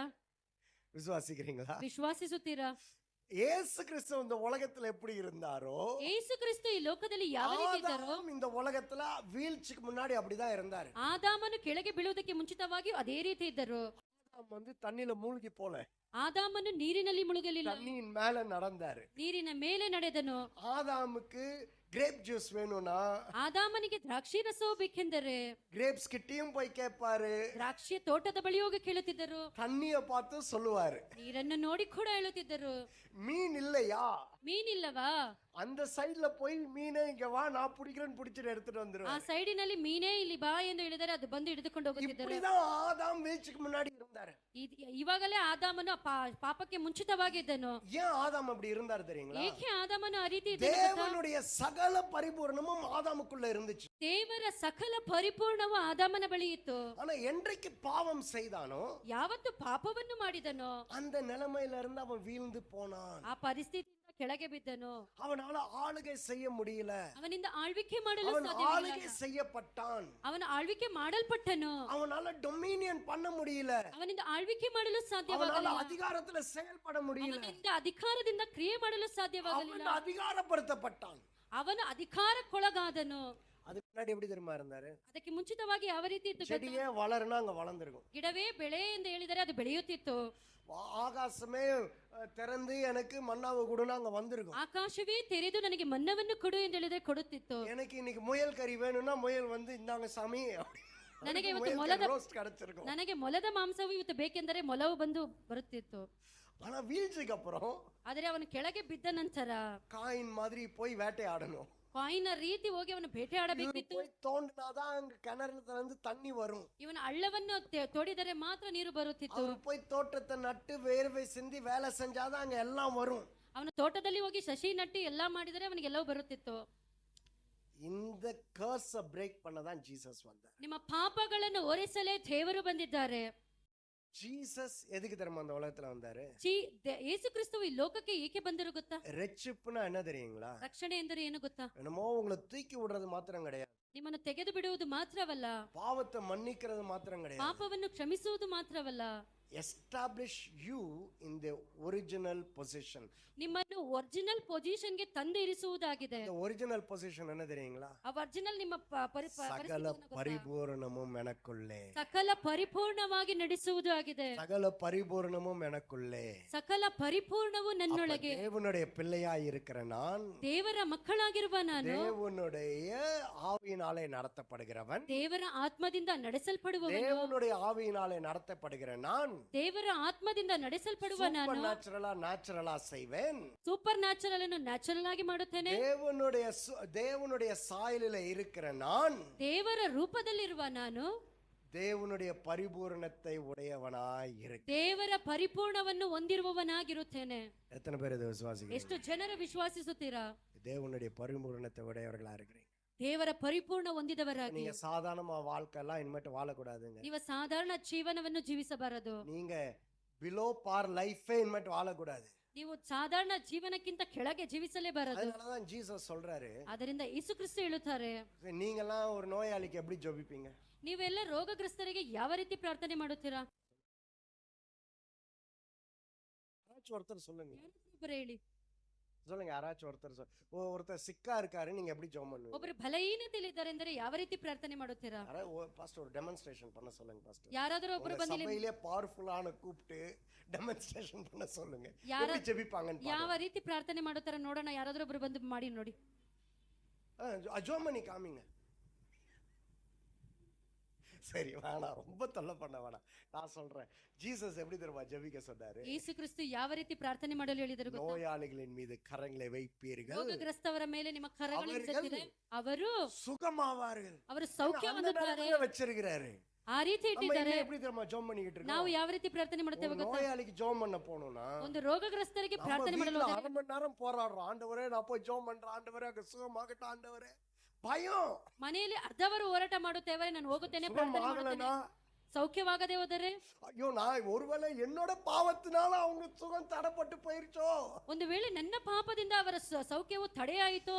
ஆண்டவர் சொன்னாரு, ದೇವರು ಹೇಳಿದರು, பைபிள்ல வாசிச்சு பாருங்க. ನೀನು ಬೈಬಲ್ ಅಲ್ಲಿ ವಾಕ್ಯ ಓದಿ ನೋಡು. என்ன சொன்னாரு ಸತ್ಯವೇದದಲ್ಲಿದೆ, தெரியுங்களா? நோயாளிகளின் மீது ರೋಗಗ್ರಸ್ತರ ಮೇಲೆ கரங்களை வைப்பீர்கள். ಕರಗಳನ್ನು ಇಡುತ್ತೀರಾ. நான் ஒருத்தருக்கு, ஒரு பாஸ்டருக்கு அவர் சிக்கா இருந்தார், நான் ஹெல்ப்புக்காக போயிருந்தேன். ಒಂದು ಪಾಸ್ಟರ್ ಸಿಕ್ಕಾಗಿದ್ದರು, ಅವರಿಗೆ ಪ್ರಾರ್ಥನೆಗೆ ನಾನು ಹೋದೆ. ஒருத்தர் ஜெபம் பண்ண வந்தாரு. ಒಬ್ಬರು ಪ್ರಾರ್ಥನೆ ಮಾಡಲು ಬಂದರು. அவருக்கு லெக் ஆம்பிடேட் பண்ணி வலியில இருக்கிறாரு. ಅವರು ಲೆಗ್ಗೆ ಟ್ರೀಟ್ಮೆಂಟ್ ಆಗಿ ಪೇನ್ ಅಲ್ಲಿ ಇದ್ದರು. வெட்டி எடுத்துட்டாரு. ಆ ಕಾಲನ್ನು ತೆಗೆದು ಬಿಟ್ಟರು. அவரு வலியில இருக்கிறாரு. ಅವರು ನೋವಿನಲ್ಲಿದ್ದಾರೆ. நான் தான் அவருக்கு வந்து சேவை செய்யறதுக்காக எங்க அப்பா அங்க விட்டுட்டாரு ஒரு மாசம். ಅವರಿಗೆ ಸೇವೆ ಮಾಡಲು ನನ್ನ ತಂದೆ ಅವರ ಬಳಿ ಬಿಟ್ಟರು. ಪಾಸ್ಟರ್ ಪ್ರಾರ್ಥನೆ ಮಾಡಲು ಬಂದರು. ஜெபம் எப்படி தெரியுமா இருந்துச்சு? ಅವರ ಪ್ರಾರ್ಥನೆ ಯಾವ ರೀತಿ ಇತ್ತು ಗೊತ್ತಾ? ஆண்டவரே, ದೇವರೇ, இங்கே காணப்படுகிற என்னாரு? ಇಲ್ಲಿ ಕಾಣುತ್ತಿರುವ ಸರ್ಪವನ್ನು ನಾನು ತೆಗೆಯುತ್ತೇನೆ, இத மாதிரி புடிங்கி எடுக்கிறேன் 1/2 மணி நேரம் ஜெபம் பண்ணாரு. ನಾನು ಕಿತ್ತು ಹಾಕುತ್ತೇನೆ ಎಂದು ಅರ್ಧ ಗಂಟೆ ಪ್ರಾರ್ಥನೆ ಮಾಡಿದರು. 5 மினிட்ஸ் நாங்க டாலரேட் பண்ணோம். 5 ನಿಮಿಷ ನಾವು ತಾಳ್ಮೆಯಿಂದಿದ್ದು. பாஸ்டர் நானும் ரொம்ப வாளு, 2 பேருமே சேர்ந்து. ಆ ಪಾಸ್ಟರ್ ನಾನು ಇಬ್ಬರು ಒಂದೇ ರೀತಿ. அதிகமாயிட்டே இருக்கு. ಅವರ ಶಬ್ದವೂ ಹೆಚ್ಚಾಗುತ್ತಿತ್ತು. அவர்கிட்ட ஒற்றக்கல்ல எப்படி பார்த்து சிரிக்கிறாரு. ಅವರು ಕಣ್ಗಳನ್ನು ತೆರೆದು ಹಾಗೆ எனக்கு ನಗುತ್ತಿದ್ದರು. பயம், நான் இங்க சிரிச்சிருவேனோ, நான் கண்ட்ரோல் பண்ணிக்கிட்டு இருக்கேன். ನನಗೂ ಭಯ, ನಾನು ಎಲ್ಲಿ ನಗುತ್ತೇನೆ ಎಂದು ಕಂಟ್ರೋಲ್ ಮಾಡ್ಕೊಳ್ತಿದ್ದೆ. இப்படி எல்லாம் ஜெபிக்க வேண்டிய அவசியம் கிடையாது. ಈ ರೀತಿ ಪ್ರಾರ್ಥನೆ ಮಾಡುವ ಅವಶ್ಯಕತೆ ಇಲ್ಲ. ஏன்னா ஆண்டவர் நம்மள எந்த நிலைமையில தெரியுமா வச்சிருக்கிறாரு? ದೇವರು ನಮ್ಮನ್ನು ಯಾವ ಪರಿಸ್ಥಿತಿಯಲ್ಲಿ தேவனுடைய ಇಟ್ಟಿದ್ದಾರೆ? பிள்ளை, தேவனுடைய பிள்ளைங்க எல்லாம் சொல்லணும், தேவனுடைய பிள்ளை, ದೇವರ ಮಕ್ಕಳು, தேவனுடைய ஆவியினாலே நடத்தப்படுகிறவன். ದೇವರ ಆತ್ಮಿಕದಿಂದ சூப்பர் ನಡೆಸಲ್ಪಡುವ. நேச்சுரல் எனக்கு நேச்சுரல், ನ್ಯಾಚುರಲ್ ನನಗೆ ಸೂಪರ್ ನ್ಯಾಚುರಲ್ ಆಗಿದೆ. தேவனுடைய பரிபூரணம் இருக்கிறது. ದೇವರ ಪರಿಪೂರ್ಣ ನನಗೆ. அப்ப நான் கையை வச்சாலே அங்க சுகம் உண்டாகும். ನಾನು ಕರಗಳನ್ನು ಇಟ್ಟರೆ ನನಗೆ ಸೌಖ್ಯ ಉಂಟಾಗುವುದಾಗಿದೆ. விசுவாசிக்கிறீங்க? ಎಷ್ಟು ಜನರು ವಿಶ್ವಾಸಿಸುತ್ತೀರಾ? நீங்க வந்து வெளியில போய் போராடலாம் வேணாம், ನೀವು ಆಚೆ ಹೋಗಿ ಹೋರಾಡಬೇಕಿಲ್ಲ, கஷ்டப்பட வேணாம். ಕಷ್ಟಪಡಬೇಕಿಲ್ಲ. சாத்தான் அந்த நேரத்துல வந்து சொல்லுவான், ಸೈತಾನನು ಸಮಯದಲ್ಲಿ நேத்து ಬಿಡುತ್ತಾನೆ. நீ என்ன பண்ணன்னு எனக்கு தெரியும், ನಿನ್ನೆ ನೀನು ಏನು ಮಾಡಿದೆ உன் ಎಂದು ನನಗೆ யோசனை ಗೊತ್ತು. எப்படி இருந்துச்சுன்னு எனக்கு ನಿನ್ನ தெரியும், ಯೋಚನೆ ಯಾವ ರೀತಿ ಇತ್ತು ಎಂದು நீ ನನಗೆ ಗೊತ್ತು. என்னென்ன தப்பு பண்ணிருக்கேன்னு எனக்கு தெரியும். ನೀನು ಏನೆಲ್ಲ ತಪ್ಪು ಮಾಡಿದೆ ಎಂದು அது ನನಗೆ ಗೊತ್ತು. சாத்தானுடைய வேலை. ಅದು ಸೈತಾನನ அவன் ಕೆಲಸ. வேலையை செய்யட்டும். ಅವನ ಕೆಲಸವನ್ನು நீங்க ಮಾಡಲಿ. என்ன தெரியுமா சொல்லணும்? ನೀವು ಏನು ಹೇಳಬೇಕು ಗೊತ್ತಾ? தேவனுடைய ஆவியின் வேலைக்கு இடம் கொடுக்கணும். ದೇವರ ಆತ್ಮಿಕ ಕಾರ್ಯಕ್ಕೆ ಕೆಲಸವನ್ನು தேவனுடைய ಕೊಡಬೇಕು. ஆவி என்ன தெரியுமா சொல்வாரு? ದೇವರ ಆತ್ಮಿಕ நீ ಏನು ಹೇಳುತ್ತದೆ தேவனுடைய ಗೊತ್ತಾ? பிள்ளையா இருக்கிறாய், ನೀನು ದೇವರ ಮಕ್ಕಳಾಗಿದ್ದೀಯಾ, உனக்குள்ளே பரிபூரணம் இருக்கிறது, ನಿನ್ನೊಳಗೆ ಪರಿಪೂರ್ಣವಿದೆ, உனக்குள்ளே ஜீவன் இருக்கிறது, ನಿನ್ನೊಳಗೆ ಜೀವನ ಇದೆ, உனக்குள்ளே ஆரோக்கியம் இருக்கிறது, ನಿನ್ನೊಳಗೆ ಆರೋಗ್ಯವೂ நீ ಇದೆ, அவரை போல இந்த உலகத்திலே இருக்கிறாய். ನೀನು ಅವರಾಗೆ ಲೋಕದಲ್ಲಿ அப்ப ಇದೆಯಾ. நீங்க கையை வச்சாலே சுகம் உண்டாகும். ನೀನು ನಿನ್ನ ಕರಗಳನ್ನು ಇಟ್ಟರೆ ನಿನಗೆ ಸೌಖ್ಯ ಉಂಟಾಗುವುದಾಗಿದೆ. இன்னைக்கு கிறிஸ்தவர்களுக்கே இருக்கிற பெரிய ஒரு பிரச்சனை என்ன தெரியுங்களா? ಇವತ್ತು ಕ್ರೈಸ್ತ ಜನರಿಗಿರುವ ದೊಡ್ಡ ಸಮಸ್ಯೆ ಏನೆಂದರೆ குற்ற மனசாட்சி. ಆ ತಪ್ಪಿತಸ್ಥ ಮನೋಭಾವ. என்ன மனசாட்சி? ಏನು ಮನೋಭಾವ ಹೇಳಿ? குற்றமே பண்ணிருக்க மாட்டோம், ತಪ್ಪೇ ಮಾಡಿರುವುದಿಲ್ಲ, ஆனாலும் ஒரு குற்ற மனசாட்சி. ಆದ್ರೂ ಏನೋ ಒಂದು ತಪ್ಪಿತಸ್ಥ ಮನೋಭಾವ. தப்பு பண்ணிட்டும் குற்ற மனசாட்சியில இருக்காதீங்க. ತಪ್ಪು ಮಾಡಿ ಕೂಡ ತಪ್ಪಿತಸ್ಥ ಮನೋಭಾವದಲ್ಲಿ ಇರಬೇಡಿ. மனம் திரும்புதல் இருக்கணும், ಮನಸ್ಸನ್ನು ಬದಲಾವಣೆ ஆனா அந்த ಮಾಡಿಕೊಳ್ಳುವುದರಲ್ಲಿ குற்ற ಇರಬೇಕು. மனசாட்சியிலே இருக்க கூடாது. ಆ ತಪ್ಪಿತಸ್ಥ நம்ம ಮನೋಭಾವದಲ್ಲಿ ஏன் ಇರಬಾರದು. தெரியுமா தேவனுடைய புத்திரர்களா இன்னும் எழும்பல, ಏಕೆ ಗೊತ್ತಾ? ದೇವರ ಮಕ್ಕಳಾಗಿ ನಾವು ಇನ್ನೂ குற்ற மனசாட்சியிலே இருக்கிறோம். ತಪ್ಪಿತಸ್ಥ ಮನೋಭಾವದಲ್ಲೇ நம்ம ಇದ್ದೇವೆ. ஜெபத்தை பாருங்களேன். ಪ್ರಾರ್ಥನೆ ನೋಡಿ. ஆண்டவரே நான் பாவி ஆண்டவரே, ದೇವರೇ ನಾನು ಪಾಪಿ ದೇವರೇ, ஆண்டவரே நான் நேத்து இந்த தப்பை செஞ்ச ஆண்டவரே. ದೇವರೇ ನಿನ್ನೆ ನಾನು ಈ ತಪ್ಪನ್ನು ಮಾಡಿದೆ ದೇವರೇ. சங்கீதம் 133:9 இருக்கு, ಕೀರ್ತನೆ 133 உன் வாயிலே வார்த்தை பெறவாவதற்கு முன்னமே நான் அறிந்திருக்கிறேன்னு எழுதிட்டாரு. ನಿನ್ನ ಬಾಯಿಯಿಂದ ವಾಕ್ಯ ಮಾತುಗಳು ಹೊರಡೋದಕ್ಕೆ நீங்க ಮುಂಚಿತವಾಗಿ சொல்லி ஒப்புரவான பிறகுதான் அவருக்கு தெரியணுமா? ನೀವು ಹೇಳಿದ ಮೇಲೆ ಅವರಿಗೆ ಗೊತ್ತಾಗಬೇಕು. முன்னாடியே தெரியும். ಮುಂದೆನೇ ಗೊತ್ತು. நீ என்ன தப்பு பண்ணாலும் அவருக்கு தெரியும். ನೀವು ಏನೇ ತಪ್ಪು ಮಾಡಿದರೂ ஆனா ಗೊತ್ತು. ஆண்டவர் எப்ப தெரியுமா சந்தோஷப்படுவாரு? ದೇವರು ಯಾವಾಗ ಸಂತೋಷ ಪಡುತ್ತಾರೆ ஒரு ಗೊತ್ತಾ? தப்ப பண்ணிட்டு ತಪ್ಪನ್ನು ಮಾಡಿ அப்பான்னு ஓடி வரீங்க பாத்தீங்களா, ಅಪ್ಪಾ ಎಂದು ಓಡಿ ಬರುತ್ತೀರಲ್ಲ, அங்கதான் அவர் சந்தோஷப்படுவாரு. ಅಲ್ಲೇ ಅವರು ಸಂತೋಷ ಪಡುವವರಾಗಿದ್ದಾರೆ. வேதத்திலே வாசிக்கிறோம். ಸತ್ಯವೇದದಲ್ಲೇ ಓದಬಹುದು. யார பத்தி வாசிக்கிறோம் சொல்லுங்க? யார நான் ಬಗ್ಗೆ எங்க போறேன்னு ಓದುತ್ತೇವೆ? உங்களுக்கு எல்லாம் தெரியும், நீங்க நிறைய பிரசங்க கேட்டிருக்கீங்க. ஒரு ஒரு ஒரு குமாரனை பத்தி வாசிக்கிறோம். ಒಂದು ಕುಮಾರನ அந்த ಬಗ್ಗೆ ಓದೋಣ. குமாரன் யாருன்னு சொல்லுங்க ಆ பார்க்கலாம். ಕುಮಾರನು ಯಾರು ಹೇಳಿ? சொல்லுங்க சொல்லுங்க. ஓ சொல்லுங்க, இந்த சைடு சொல்லுங்க. இளைய குமாரன். பாத்தீங்களா, நம்ம என்ன சொல்றோம்? சில பேரு நா- கெட்ட குமாரன், ನಾವು ಅನೇಕ ஒருத்தர் தான் இளைய குமாரன். ಒಬ್ಬರೇ ಇಳೆಯ ಕುಮಾರನ್ ಎಂದು ಹೇಳಿದರು. சில சமயம் நம்மளும் அப்படிதான் நினைச்சுக்கிறோம். ಅನೇಕ ಬಾರಿ ನಾವು ಕೂಡ ஆண்டவரே நான் கெட்ட குமாரன் ஆண்டவரே. ದೇವರೇ ನಾನು ಕೆಟ್ಟ ಮಗನು ದೇವರೇ. ஆனா அவன் என்னைக்கு இளைய குமாரன் நம்ம நினைக்கிறோமோ அப்பதான் நம்மளும் அப்படி இருப்போம். ಯಾವತ್ತೂ ಅವನು ಒಳ್ಳೆಯವನೆಂದು ನಾವು ಅಂದುಕೊಳ್ಳುತ್ತೇವೋ ಅದೇ ರೀತಿ ನಾವು ಇರುತ್ತೇವೆ. அவன் எப்ப தெரியுமா வாழ்க்கையை திரும்பவும் அனுபவிக்க ஆரம்பிச்சான்? ಅವನು ಯಾವಾಗ ಗೊತ್ತಾ ತನ್ನ ಜೀವನವನ್ನು ಮತ್ತೆ ಪ್ರಾರಂಭಿಸಿದನು? அவன் ஐயோ நான் தப்பு செஞ்சுட்டேன்னு அங்கேயே உட்கார்ந்து இருந்தானா, ಅಯ್ಯೋ ನಾನು ತಪ್ಪು ಮಾಡಿದ್ದೇನೆ ಅಲ್ಲ ಎಂದು ಅಲ್ಲೇ பன்னி ಕುಳಿತಿದ್ದಾರೆ. சாப்பாடு தான் சாப்பிட்டுக்கிட்டு இருந்திருக்கணும். ಅಂದಿಯ ಆಹಾರವನ್ನೇ ತಿನ್ನಬೇಕಿತ್ತು. ஆனா என் அப்பா வீடுன்னு ஓடி வந்துட்டாரு பாத்தீங்களா. ಅವನು ತಂದೆ ಬಳಿ ಓಡಿ ಬಂದು, அப்பா உங்களை வேற எந்த நிலைமையிலும் ஏற்றுக்கொள்ள மாட்டாருங்க. ತಂದೆಯು ನಿಮ್ಮನ್ನು ಯಾವ ಪರಿಸ್ಥಿತಿಯಲ್ಲೂ நீங்க ಸ್ವೀಕರಿಸುವುದಿಲ್ಲ. இயேசு கிறிஸ்துவை விசுவாசிச்சீங்கன்னா குமாரன். ನೀವು ಯೇಸು ಕ್ರಿಸ್ತುವನ್ನು உங்க ವಿಶ್ವಾಸಿಸಿದರೆ ಕುಮಾರನು. எப்போதுமே குமாரன் என்ற ஸ்தானத்துலதான் ஏற்றுக்கொள்வாரு. ಯಾವಾಗಲೂ ನಿಮ್ಮನ್ನು ಮಗನೆನ್ನುವ ಸ್ಥಾನದಲ್ಲಿ ಸ್ವೀಕರಿಸಿಕೊಳ್ಳುತ್ತಾರೆ. ஓடி வரும்போது என்னன்னு சொன்னார் அப்பா?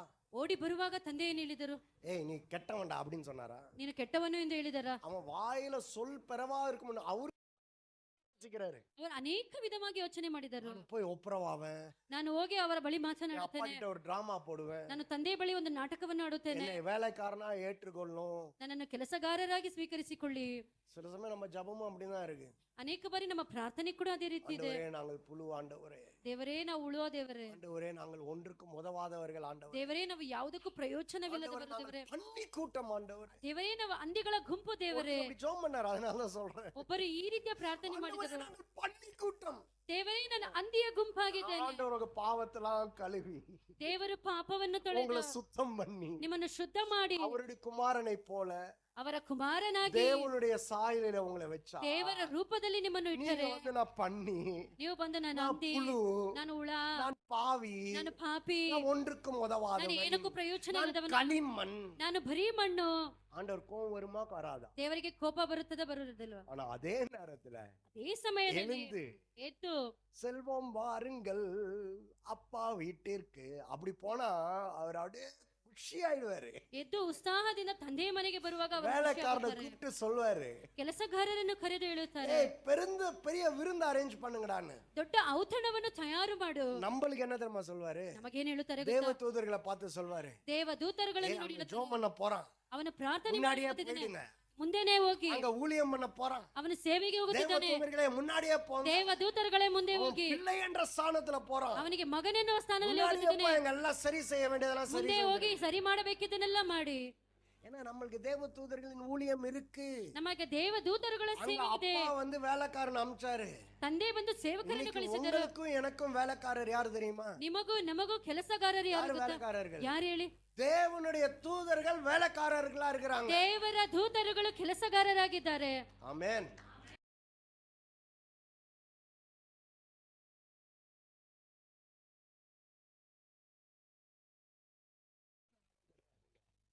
ಸಾಧಾರಣ ವ್ಯಕ್ತಿಗಳೇ ಅಲ್ಲ.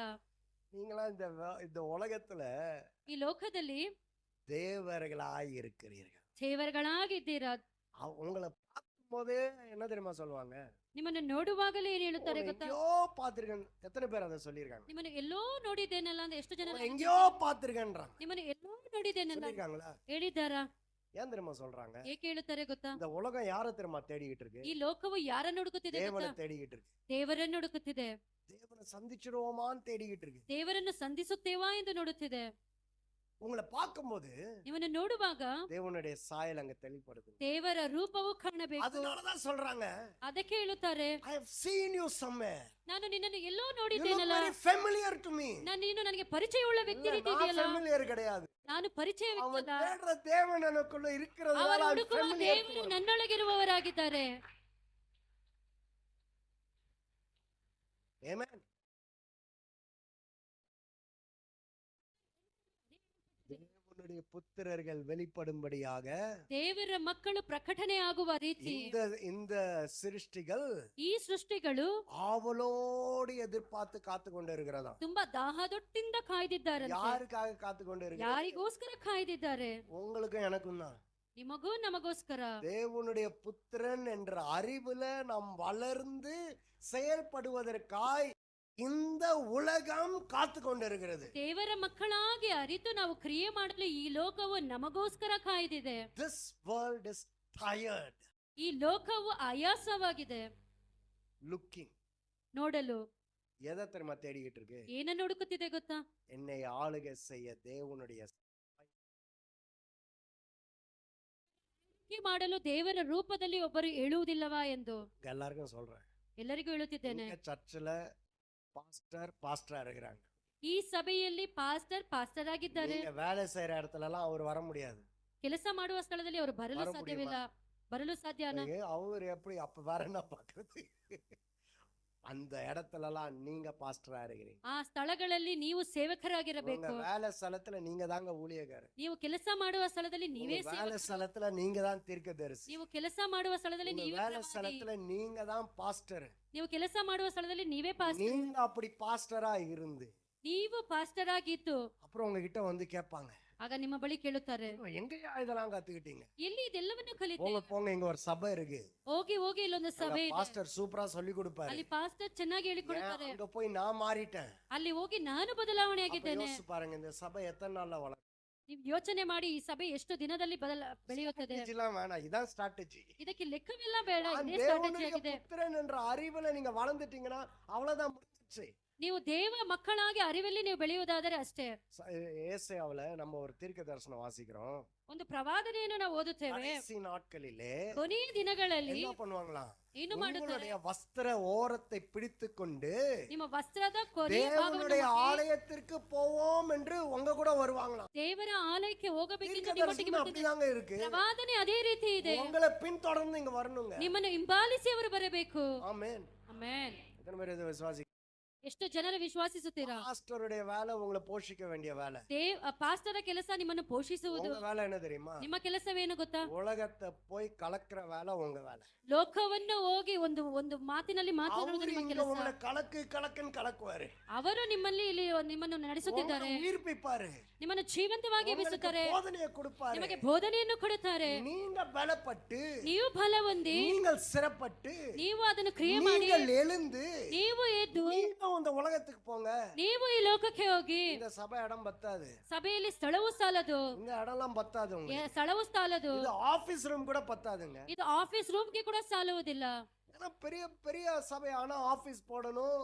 ದೊಡ್ಡ ಸಭೆಯಾದರೆ ಆಫೀಸ್ ಹಾಕಬೇಕು, எல்லாம் மேனேஜ்மெண்ட் பண்ணணும், ಅದನ್ನು ಮ್ಯಾನೇಜ್ಮೆಂಟ್ ಮಾಡಬೇಕು, அட்மினிஸ்ட்ரேஷன் இருக்கணும். ಅಡ್ಮಿನಿಸ್ಟ್ರೇಷನ್ ಇರಬೇಕು. அதுக்கெல்லாம் இந்த இடம் பத்துன்னு நினைக்கிறீங்க? ಈ ಸ್ಥಳವು ಸಾಲುತ್ತದೆ ಎಂದು நான் ಕೂರುತ್ತೀರಾ? சொல்லிட்டேன் பாஸ்டர், ನಾನು ಹೇಳಿದ್ದೇನೆ pastor. Next October next October இருக்க மாட்டீங்க. ಈ ಸ್ಥಳದಲ್ಲಿ ಇರುವುದಿಲ್ಲ. நீங்க இருக்கணும்னு நினைச்சாலும் ನೀವು ಇರಬೇಕು ಅಂದುಕೊಂಡರು கர்த்தரே உங்களை துரத்திடுவாரு. ದೇವರೇ ನಿಮ್ಮನ್ನು ಓಡಿಸುವವರಾಗಿದ್ದಾರೆ. இது நான் சும்மா சொல்லல, ನಾನು ಸುಮ್ಮನೆ என் ಹೇಳುತ್ತಿಲ್ಲ. சபையில இப்ப ನನ್ನ ಸಭೆಯಲ್ಲಿ ಇದೇ ರೀತಿ ನಡೆಯುತ್ತಿದೆ. பாஸ்டர் போன் பண்ணி சொன்னாங்க, ಪಾಸ್ಟರ್ ಫೋನ್ ಮಾಡಿ ಹೇಳಿದರು, நவம்பர் 20 அக்டோபர் 26 வரீங்களான்னாங்க. ಅಕ್ಟೋಬರ್ 26 ಬರುತ್ತೀರಾ ಎಂದು ಕೇಳಿದರು. ஓகே பாஸ்டர்ன்ட்டு ಓಕೆ ಎಂದು ಹೇಳಿದೆ. சொல்லி முடிச்சு அடுத்த நாள் புது இடத்துக்கு அட்வான்ஸ் கொடுக்குறோம்.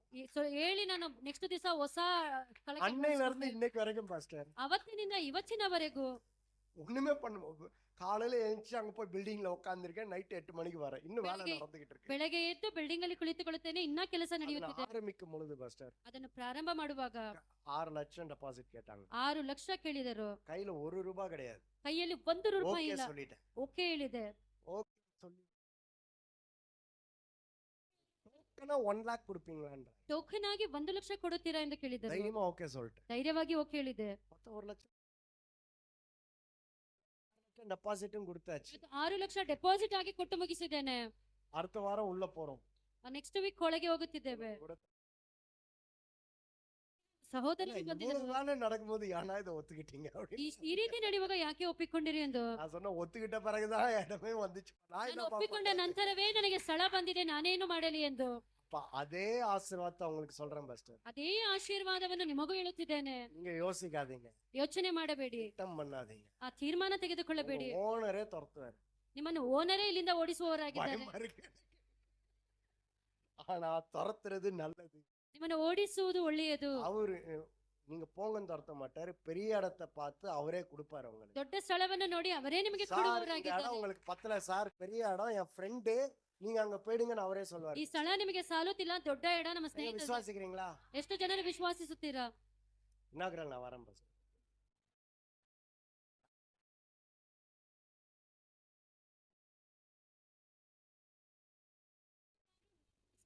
ನಾನು ಬಂದು ಕೊಂಡಾಡುತ್ತೇನೆ. திரும்பவும் இன்னும் எவ்வளவு நேரம் இருக்கு? 15 minutes 5 minutes எவ்வளவு நேரம் இருக்கு? இல்ல பாஸ்டர் டைம்ல கரெக்டா இருப்பாங்க.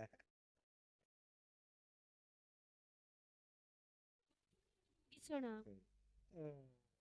ಪೌಲ್ எழுதுறாரு, ಪೌಲನು ಬರೆದಿದ್ದಾರೆ, ದೇವ ನಮಗೆ பயமுள்ள ஆவியை கொடாமல் ಭಯವುಳ್ಳ ಆತ್ಮವನ್ನು ಕೊಡದೆ அன்பும் ಪ್ರೀತಿಯು பலமும் ಬಲವು தெளிந்த ಜ್ಞಾನವು கொடுத்திருக்கிறார். ಕೊಟ್ಟಿದ್ದಾರೆ. அப்ப ஆவியில நடத்தப்படுகிற மனிதன் ಆತ್ಮೀಕದಲ್ಲಿ ನಡೆಸುವ எப்படி ಮನುಷ್ಯನು இருப்பான்? ಯಾವ ರೀತಿ ಇರುತ್ತಾನೆ? உங்கள பயமே இருக்க கூடாது. ಅವನೊಳಗೆ ಭಯವೇ ಇರುವುದಿಲ್ಲ. பேர்பட்ட சேலஞ்ச் வந்தாலும் ಏನೇ ಚಾಲೆಂಜ್ಗಳು ಬಂದರೂ பயம் இல்லாம இருப்பீங்க. ಭಯವಿಲ್ಲದೆ ಇರುತ್ತೀರಾ. ஒரு இருக்கிறது வேற. ஐயோ இப்படி எப்படி செய்வோம் அப்படின்ற ஒரு கலக்கம் இருக்கிறது ஓகே. ಇದನ್ನು ಹೇಗೆ ಮಾಡುವುದು ಎಂದು ಒಂದು ಗೊಂದಲ ಇರುವುದು ಓಕೆ. பயம் தேவனிடத்துல இருந்து வரது கிடையாது. ಆದರೆ ಭಯವು ದೇವರ ಬಳಿಯಿಂದ ಬರುವುದಿಲ್ಲ. இந்த குற்ற மனசாட்சிக்கும் பயத்துக்கும் ஒரு கனெக்ஷன் இருக்கு. ಈ ತಪ್ಪಿತಸ್ಥ ಮನೋಭಾವಕ್ಕೂ ಈ ಭಯಕ್ಕೂ என்ன தெரியுமா பண்ணிடுறான்? ಸೈತಾನನು ಏನು ಮಾಡುತ್ತಾನೆ குற்ற ಗೊತ್ತಾ? மனசாட்சியை கொடுக்குறான். ತಪ್ಪಿತಸ್ಥ ಮನೋಭಾವ குற்ற ಕೊಡುತ್ತಾನೆ. மனசாட்சியை கொடுக்கிறவன் எப்படி தெரியுமா இருப்பான்? ತಪ್ಪಿತಸ್ಥ ಮನೋಭಾವ ಕೊಡುವವನು ಯಾವ ರೀತಿ? பயந்து இருப்பான். ಭಯಗೊಂಡು ಇರುತ್ತಾನೆ. உனக்கு ஜெபம் பண்ண வராது. ಪ್ರಾರ್ಥನೆ ಮಾಡಲು ಬರುವುದಿಲ್ಲ. ஒருத்தங்களுக்கு ஆசீர்வாதம் சொல்ல வராது. ಒಬ್ಬರಿಗೆ ಆಶೀರ್ವಾದ ಹೇಳಲು அவன் எப்படி ಬರುವುದಿಲ್ಲ. தெரியுமா இருப்பான்? ಅವನು ಯಾವ ರೀತಿ ಇರುತ್ತಾನೆ நானே ಗೊತ್ತಾ? சரியில்லை, ನಾನೇ ಮಾಡಲಿಲ್ಲ, மத்தவங்களுக்கு நான் என்னத்த சொல்றது? ಇದು ಬೇರೆಯವರಿಗೆ ನಾನೇನು ಮಾಡುವುದು? ஆனா கர்த்தர் என்ன தெரியுமா சொன்னார்? ಆದರೆ ದೇವರು ಏನು ಹೇಳುತ್ತಾರೆ நீ ಗೊತ್ತಾ? சரியில்லாம இருக்கிற தெரியுமா? ನೀನು ಸರಿಯಿಲ್ಲದೆ ಇದ್ದೀಯ, அதனாலதான் உன்னை நான் தெரிந்து கொண்டேன்ற. ಅದಕ್ಕೆ ನಿನ್ನನ್ನು ನಾನು ಆಯ್ಕೆ என்ன ಮಾಡಿದ್ದೇನೆ. தெரியுமா சொல்லியிருக்காரு? ಏನ್ ಹೇಳಿದ್ದಾರೆ ಗೊತ್ತಾ? பவுல் எழுதுறாரு, ಪೌಲನು ಬರೆದಿದ್ದಾರೆ, என்னுடைய பலவீனத்திலே, ನನ್ನ ಬಲಹೀನತೆಯಲ್ಲಿ. வேற மாதிரி சொல்றேன் பாருங்களேன், ಬೇರೆ ರೀತಿ நான் ಹೇಳ್ತಾರೆ. பலவீனத்தை குறித்து பெருமை பாராட்டுகிறேன். ನಾನು ಬಲಹೀನತೆಯ ಬಗ್ಗೆ ಹೆಮ್ಮೆಯಿಂದ ಮಾತನಾಡುತ್ತೇನೆ. யாரையாச்சும் அப்படி பாத்திருக்கீங்களா? ಯಾರಾದರನ್ನು ಆ ರೀತಿ ನೋಡಿದ್ದೀರಾ? என்னுடைய பலவீனம் உங்க யாருக்குமே தெரியாது. ನನ್ನ ಬಲಹೀನತೆ ನಿಮಗೆ ಯಾರಿಗೂ ಗೊತ್ತಿಲ್ಲ. பாஸ்டருக்கு என் பலவீனம் தெரிஞ்சா கூப்பிட்டுருக்க மாட்டாரு. ಪಾಸ್ಟರ್ಗೆ ನನ್ನ ಬಲಹೀನತೆ ಗೊತ್ತಿದ್ದರೆ ಕರೆಯುತ್ತಿರಲಿಲ್ಲ. என்னுடைய பலவீனம் உங்களுக்கு தெரிஞ்சா, ஐயோ இந்த மனுஷனை எவன் கேக்குறதுன்னு சொல்வீங்க. ನನ್ನ ಬಲಹೀನತೆ ನಿಮಗೆ ಗೊತ್ತಿದ್ದರೆ ಈ ಮನುಷ್ಯನ ಮಾತೇನು நான் ಕೇಳುವುದಿಲ್ಲ. பலவீனத்தை சொல்லவே மாட்டேன். ನನ್ನ ಬಲಹೀನತೆಯನ್ನು ನಾನು ಹೇಳುವುದೇ ಇಲ್ಲ. ஆண்டவர் என்ன தெரியுமா சொல்றாரு? ದೇವರು ಏನ್ ಹೇಳುತ್ತಾರೆ ಗೊತ್ತಾ? பவுல் என்ன தெரியுமா சொல்றாரு? ಪೌಲನು ಏನ್ ಹೇಳುತ್ತಾರೆ ಗೊತ್ತಾ? பலவீனத்தை குறித்து நான் பெருமை பாராட்டுகிறேன். ನನ್ನ ಬಲಹೀನತೆ ಹೆಮ್ಮೆ ஏன் ಕೊಡುತ್ತೇನೆ. இந்த பலவீனத்தை குறித்து பெருமை ಏಕೆ பாராட்டுகிறேன்? ಗೊತ್ತಾ? ಬಲಹೀನತೆ ಕುರಿತು ಹೆಮ್ಮೆ ஆண்டவர் ಕೊಡುತ್ತೇನೆ. சொல்றாரு, ದೇವರು ಹೇಳುತ್ತಾರೆ, உன் பலவீனத்திலே ನಿನ್ನ ಬಲಹೀನತೆಯಲ್ಲಿ என் பலன் ನನ್ನ ಬಲನು பூர்ணமாய் விளங்கும். ಪೂರ್ಣವಾಗಿ ಪ್ರಕಟವಾಗಲಿದೆ. இதுதாங்க ஆண்டவர். ಇದೇ ದೇವರು. ஆவியில நடத்தப்படுகிற மனிதன் எப்படி தெரியுமா இருப்பான்? ಆತ್ಮೀಕದಲ್ಲಿ ನಡೆಸುವ ವ್ಯಕ್ತಿ ಯಾವ ರೀತಿ? பலவீனத்தை குறித்து பயப்படவே மாட்டான். ಬಲಹೀನತೆ ಕುರಿತು ಭಯಗೊಳ್ಳುವುದಿಲ್ಲ. அவனுக்கு என்ன தெரியுமா தெரியும்? ಅವನಿಗೆ ಏನು ಗೊತ್ತು ಗೊತ್ತಾ? என்னை பலப்படுத்துகிற கிறிஸ்து யார் என்று அவனுக்கு தெரியும். ನನ್ನನ್ನು ಬಲಪಡಿಸುವ ಕ್ರೈಸ್ತನು ಯಾರು ಎಂದು ಗೊತ್ತು. ஏன்னா நான் கிறிஸ்துவ போல இருக்கிறேன். ನಾನು ಕ್ರೈಸ್ತನ ರೀತಿ ಇದ್ದೇನಲ್ಲ. அப்ப நான் முந்தின ஆதாமின் சாயலில இல்ல, ನಾನು ಮುಂದೆ ಇದ್ದ ಆದಾಮನ ರೂಪದಲ್ಲಿಲ್ಲ, இரண்டாவது ஆதாமின் சாயலில இருக்கிறேன். ಎರಡನೇ ಆದಾಮನ ರೂಪದಲ್ಲಿದ್ದೇನೆ. புரியுதுங்களா நான் என்ன சொல்றேன்னு? ನಾನು ಹೇಳುವುದರ್ಥವಾಗುತ್ತಿದೆಯಾ? முந்தின ஆதாம் பயப்பட்டான்.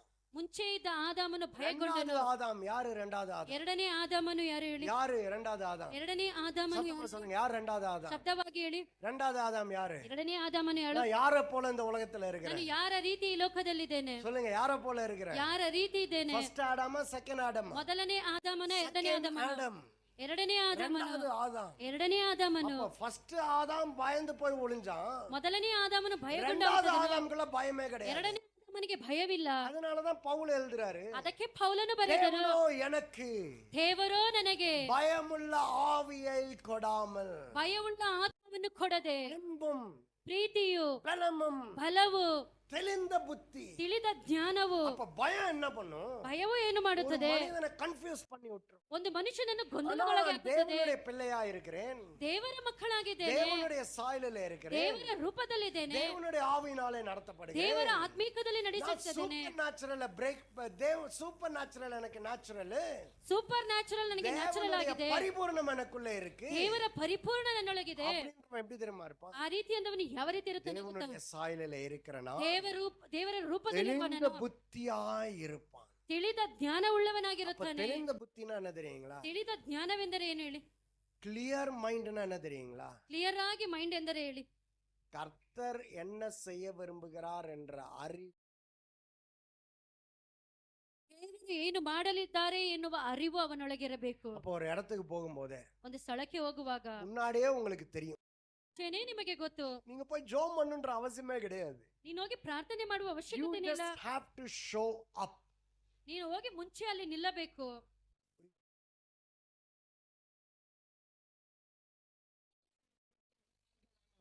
ಪೇತ್ರನು ಆ ಜೀವನವನ್ನೇ ಜೀವಿಸಿದನು. ஆலயத்துக்குள்ள போறாங்க. ಆಲಯದೊಳಗೆ ಹೋಗಿ ஆலயத்துக்குள்ள போகும்போது ஒருத்தன் முடவன் 40 வருஷமா முடவனா இருக்கிறான். ಆಲಯದೊಳಗೆ ಹೋಗುವಾಗ ಒಂದು ಕುಂಟನು 40 ವರ್ಷನಾಗಿ ಅದೇ ರೀತಿ ಇದ್ದನು. அவன் காசை கேட்டான். ಅವನು ಹಣವನ್ನು ಕೇಳಿದನು. ஐயா பிச்சை போடுங்கய்யா, ಅಯ್ಯ ಭಿಕ್ಷೆಯನ್ನು ಹಾಕಿ, ஐயா நான் சாப்பிடணும்யா ಅಯ್ಯ ನಾನು ಊಟ ಮಾಡಬೇಕು அப்படின்னு அவன் கேட்டான்.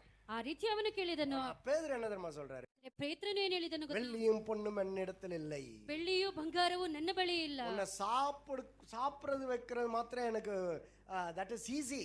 ನಿನಗೆ ಆಹಾರವನ್ನು ಕೊಡುವುದು ಸುಲಭ. I can do something better than that. ಅದಕ್ಕಿಂತ ಹೆಚ್ಚಾಗಿ ನನಗೆ ಮಾಡಲು ಸಾಧ್ಯ. நான் சொல்றேன், எனக்குள்ளே இருக்கிற பிரகாரமாக ನನ್ನೊಳಗೆ நான் உங்களுக்கு கொடுக்கிறேன். ನನ್ನೊಳಗಿರುವ ಪ್ರಕಾರವಾಗಿ ನಾನು ನಿಮಗೆ ಕೊಡುತ್ತೇನೆ. அவருக்குள்ள என்ன இருந்துச்சு? ಅವರೊಳಗೆ ಏನಿತ್ತು? தேவனுடைய ದೇವರ பரிபூரணம். ಪರಿಪೂರ್ಣತೆ. தேவனுடைய பரிபூரணம் என்ன பண்ணும்? ದೇವರ ಪರಿಪೂರ್ಣತೆ ಏನು ಮಾಡುವುದಾಗಿದೆ? சகலவற்றையும் ಸಕಲವನ್ನು பரிபூர்ணப்படுத்தும். ಪರಿಪೂರ್ಣ ಮಾಡುವುದಾಗಿದೆ. கரெக்ட் தானே? ಸರಿಯಲ್ಲ? சகலவற்றை என்ன பண்ணும்? ಸಕಲವನ್ನು ಏನು ಮಾಡುತ್ತದೆ? பரிபூர்ணப்படுத்தும். ಪರಿಪೂರ್ಣಪಡಿಸುತ್ತದೆ. கரெக்டா இல்லையா? ನಾನು ಹೇಳುವುದು ಸರಿನಾ ಇಲ್ಲ? அப்ப இவர் என்ன பண்றாரு? ಇವರೇನು ಮಾಡಿದರು? அவனுக்குள்ள என்ன இல்ல? ಅವನೊಳಗೆ ಏನಿಲ್ಲ. அவனுடைய ஒரு கால்ல பரிபூர்ணம் கிடையாது. ಅವನ ಒಂದು ಕಾಲಿನಲ್ಲಿ ಪರಿಪೂರ್ಣತೆ ಇಲ್ಲ. இவனுக்குள்ள என்ன இல்ல? ಇವನೊಳಗೆ ಏನಿಲ್ಲ. பயமுள்ள ஆவி இல்ல, ಭಯವುಳ್ಳ ಆತ್ಮ ಇಲ್ಲ. அன்பும் பலமும் தெளிந்த புத்தியும் இருக்கு. ಪ್ರೀತಿಯು ಬಲವು ತಿಳಿದ ಜ್ಞಾನವೂ ಇದೆ. எதனால தெரியுமா வந்துச்சு? ಯಾವುದರಿಂದ ಬಂತು ಗೊತ್ತಾ? தேவனுடைய பிள்ளை, ದೇವರ ಮಕ್ಕಳು, தேவனுடைய ஆவியால நடத்தப்படுகிறவன், ದೇವರ ಆತ್ಮಿಕದಿಂದ ನಡೆಸುವವನು. சூப்பர் நேச்சுரல் எனக்கு நேச்சுரல், ಸೂಪರ್ ನ್ಯಾಚುರಲ್ ನನಗೆ தேவனுடைய ನ್ಯಾಚುರಲ್. பரிபூரணம் எனக்குள்ள இருக்கிறது. ದೇವರ ಪರಿಪೂರ್ಣತೆ நான் ನನ್ನೊಳಗಿದೆ. பயமுள்ள ஆவியை உடையவனாய் இல்லை, ನಾನು ಭಯವುಳ್ಳ ಆತ್ಮದಿಂದ ಇಲ್ಲ, தெளிந்த புத்தியை உடையவனாய் இருக்கிறேன். ಜ್ಞಾನದಿಂದ ಇದ್ದೇನೆ. நான் பரிபூர்ணப்படுத்துகிறவனாய் இருக்கிறேன். ನಾನು ಪರಿಪೂರ್ಣ ಉಳ್ಳವನಾಗಿದ್ದೇನೆ. வெள்ளியும் பொன்னும் என்னிடத்திலே இல்லை, ಬೆಳ್ಳಿಯ ಬಂಗಾರವು எழுந்து ನನ್ನೊಳಗಿದೆ. நட. அவ்வளவுதான், நடந்துட்டாங்க. ಅಷ್ಟೇ ನಡೆದನು. இந்த லைஃப் எத்தனை பேருக்கு வேணும்?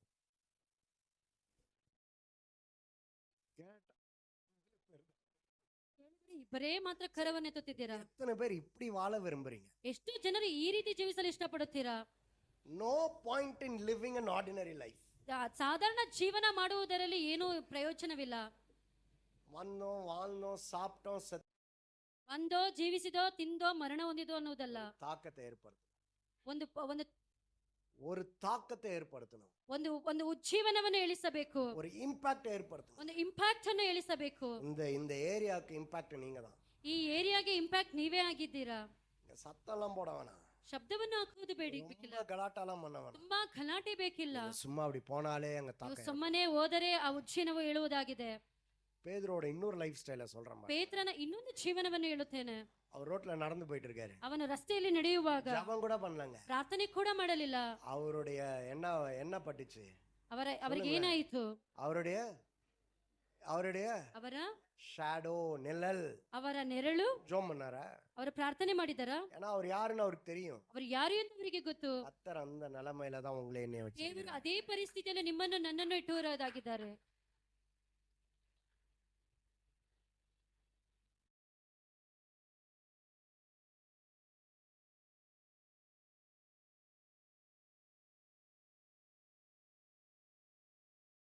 ನೀವು ಪರಿಶುದ್ಧ ಆತ್ಮನಿಂದ ನಡೆಸಲ್ಪಡುವವರಾಗಿದ್ದೀರಾ.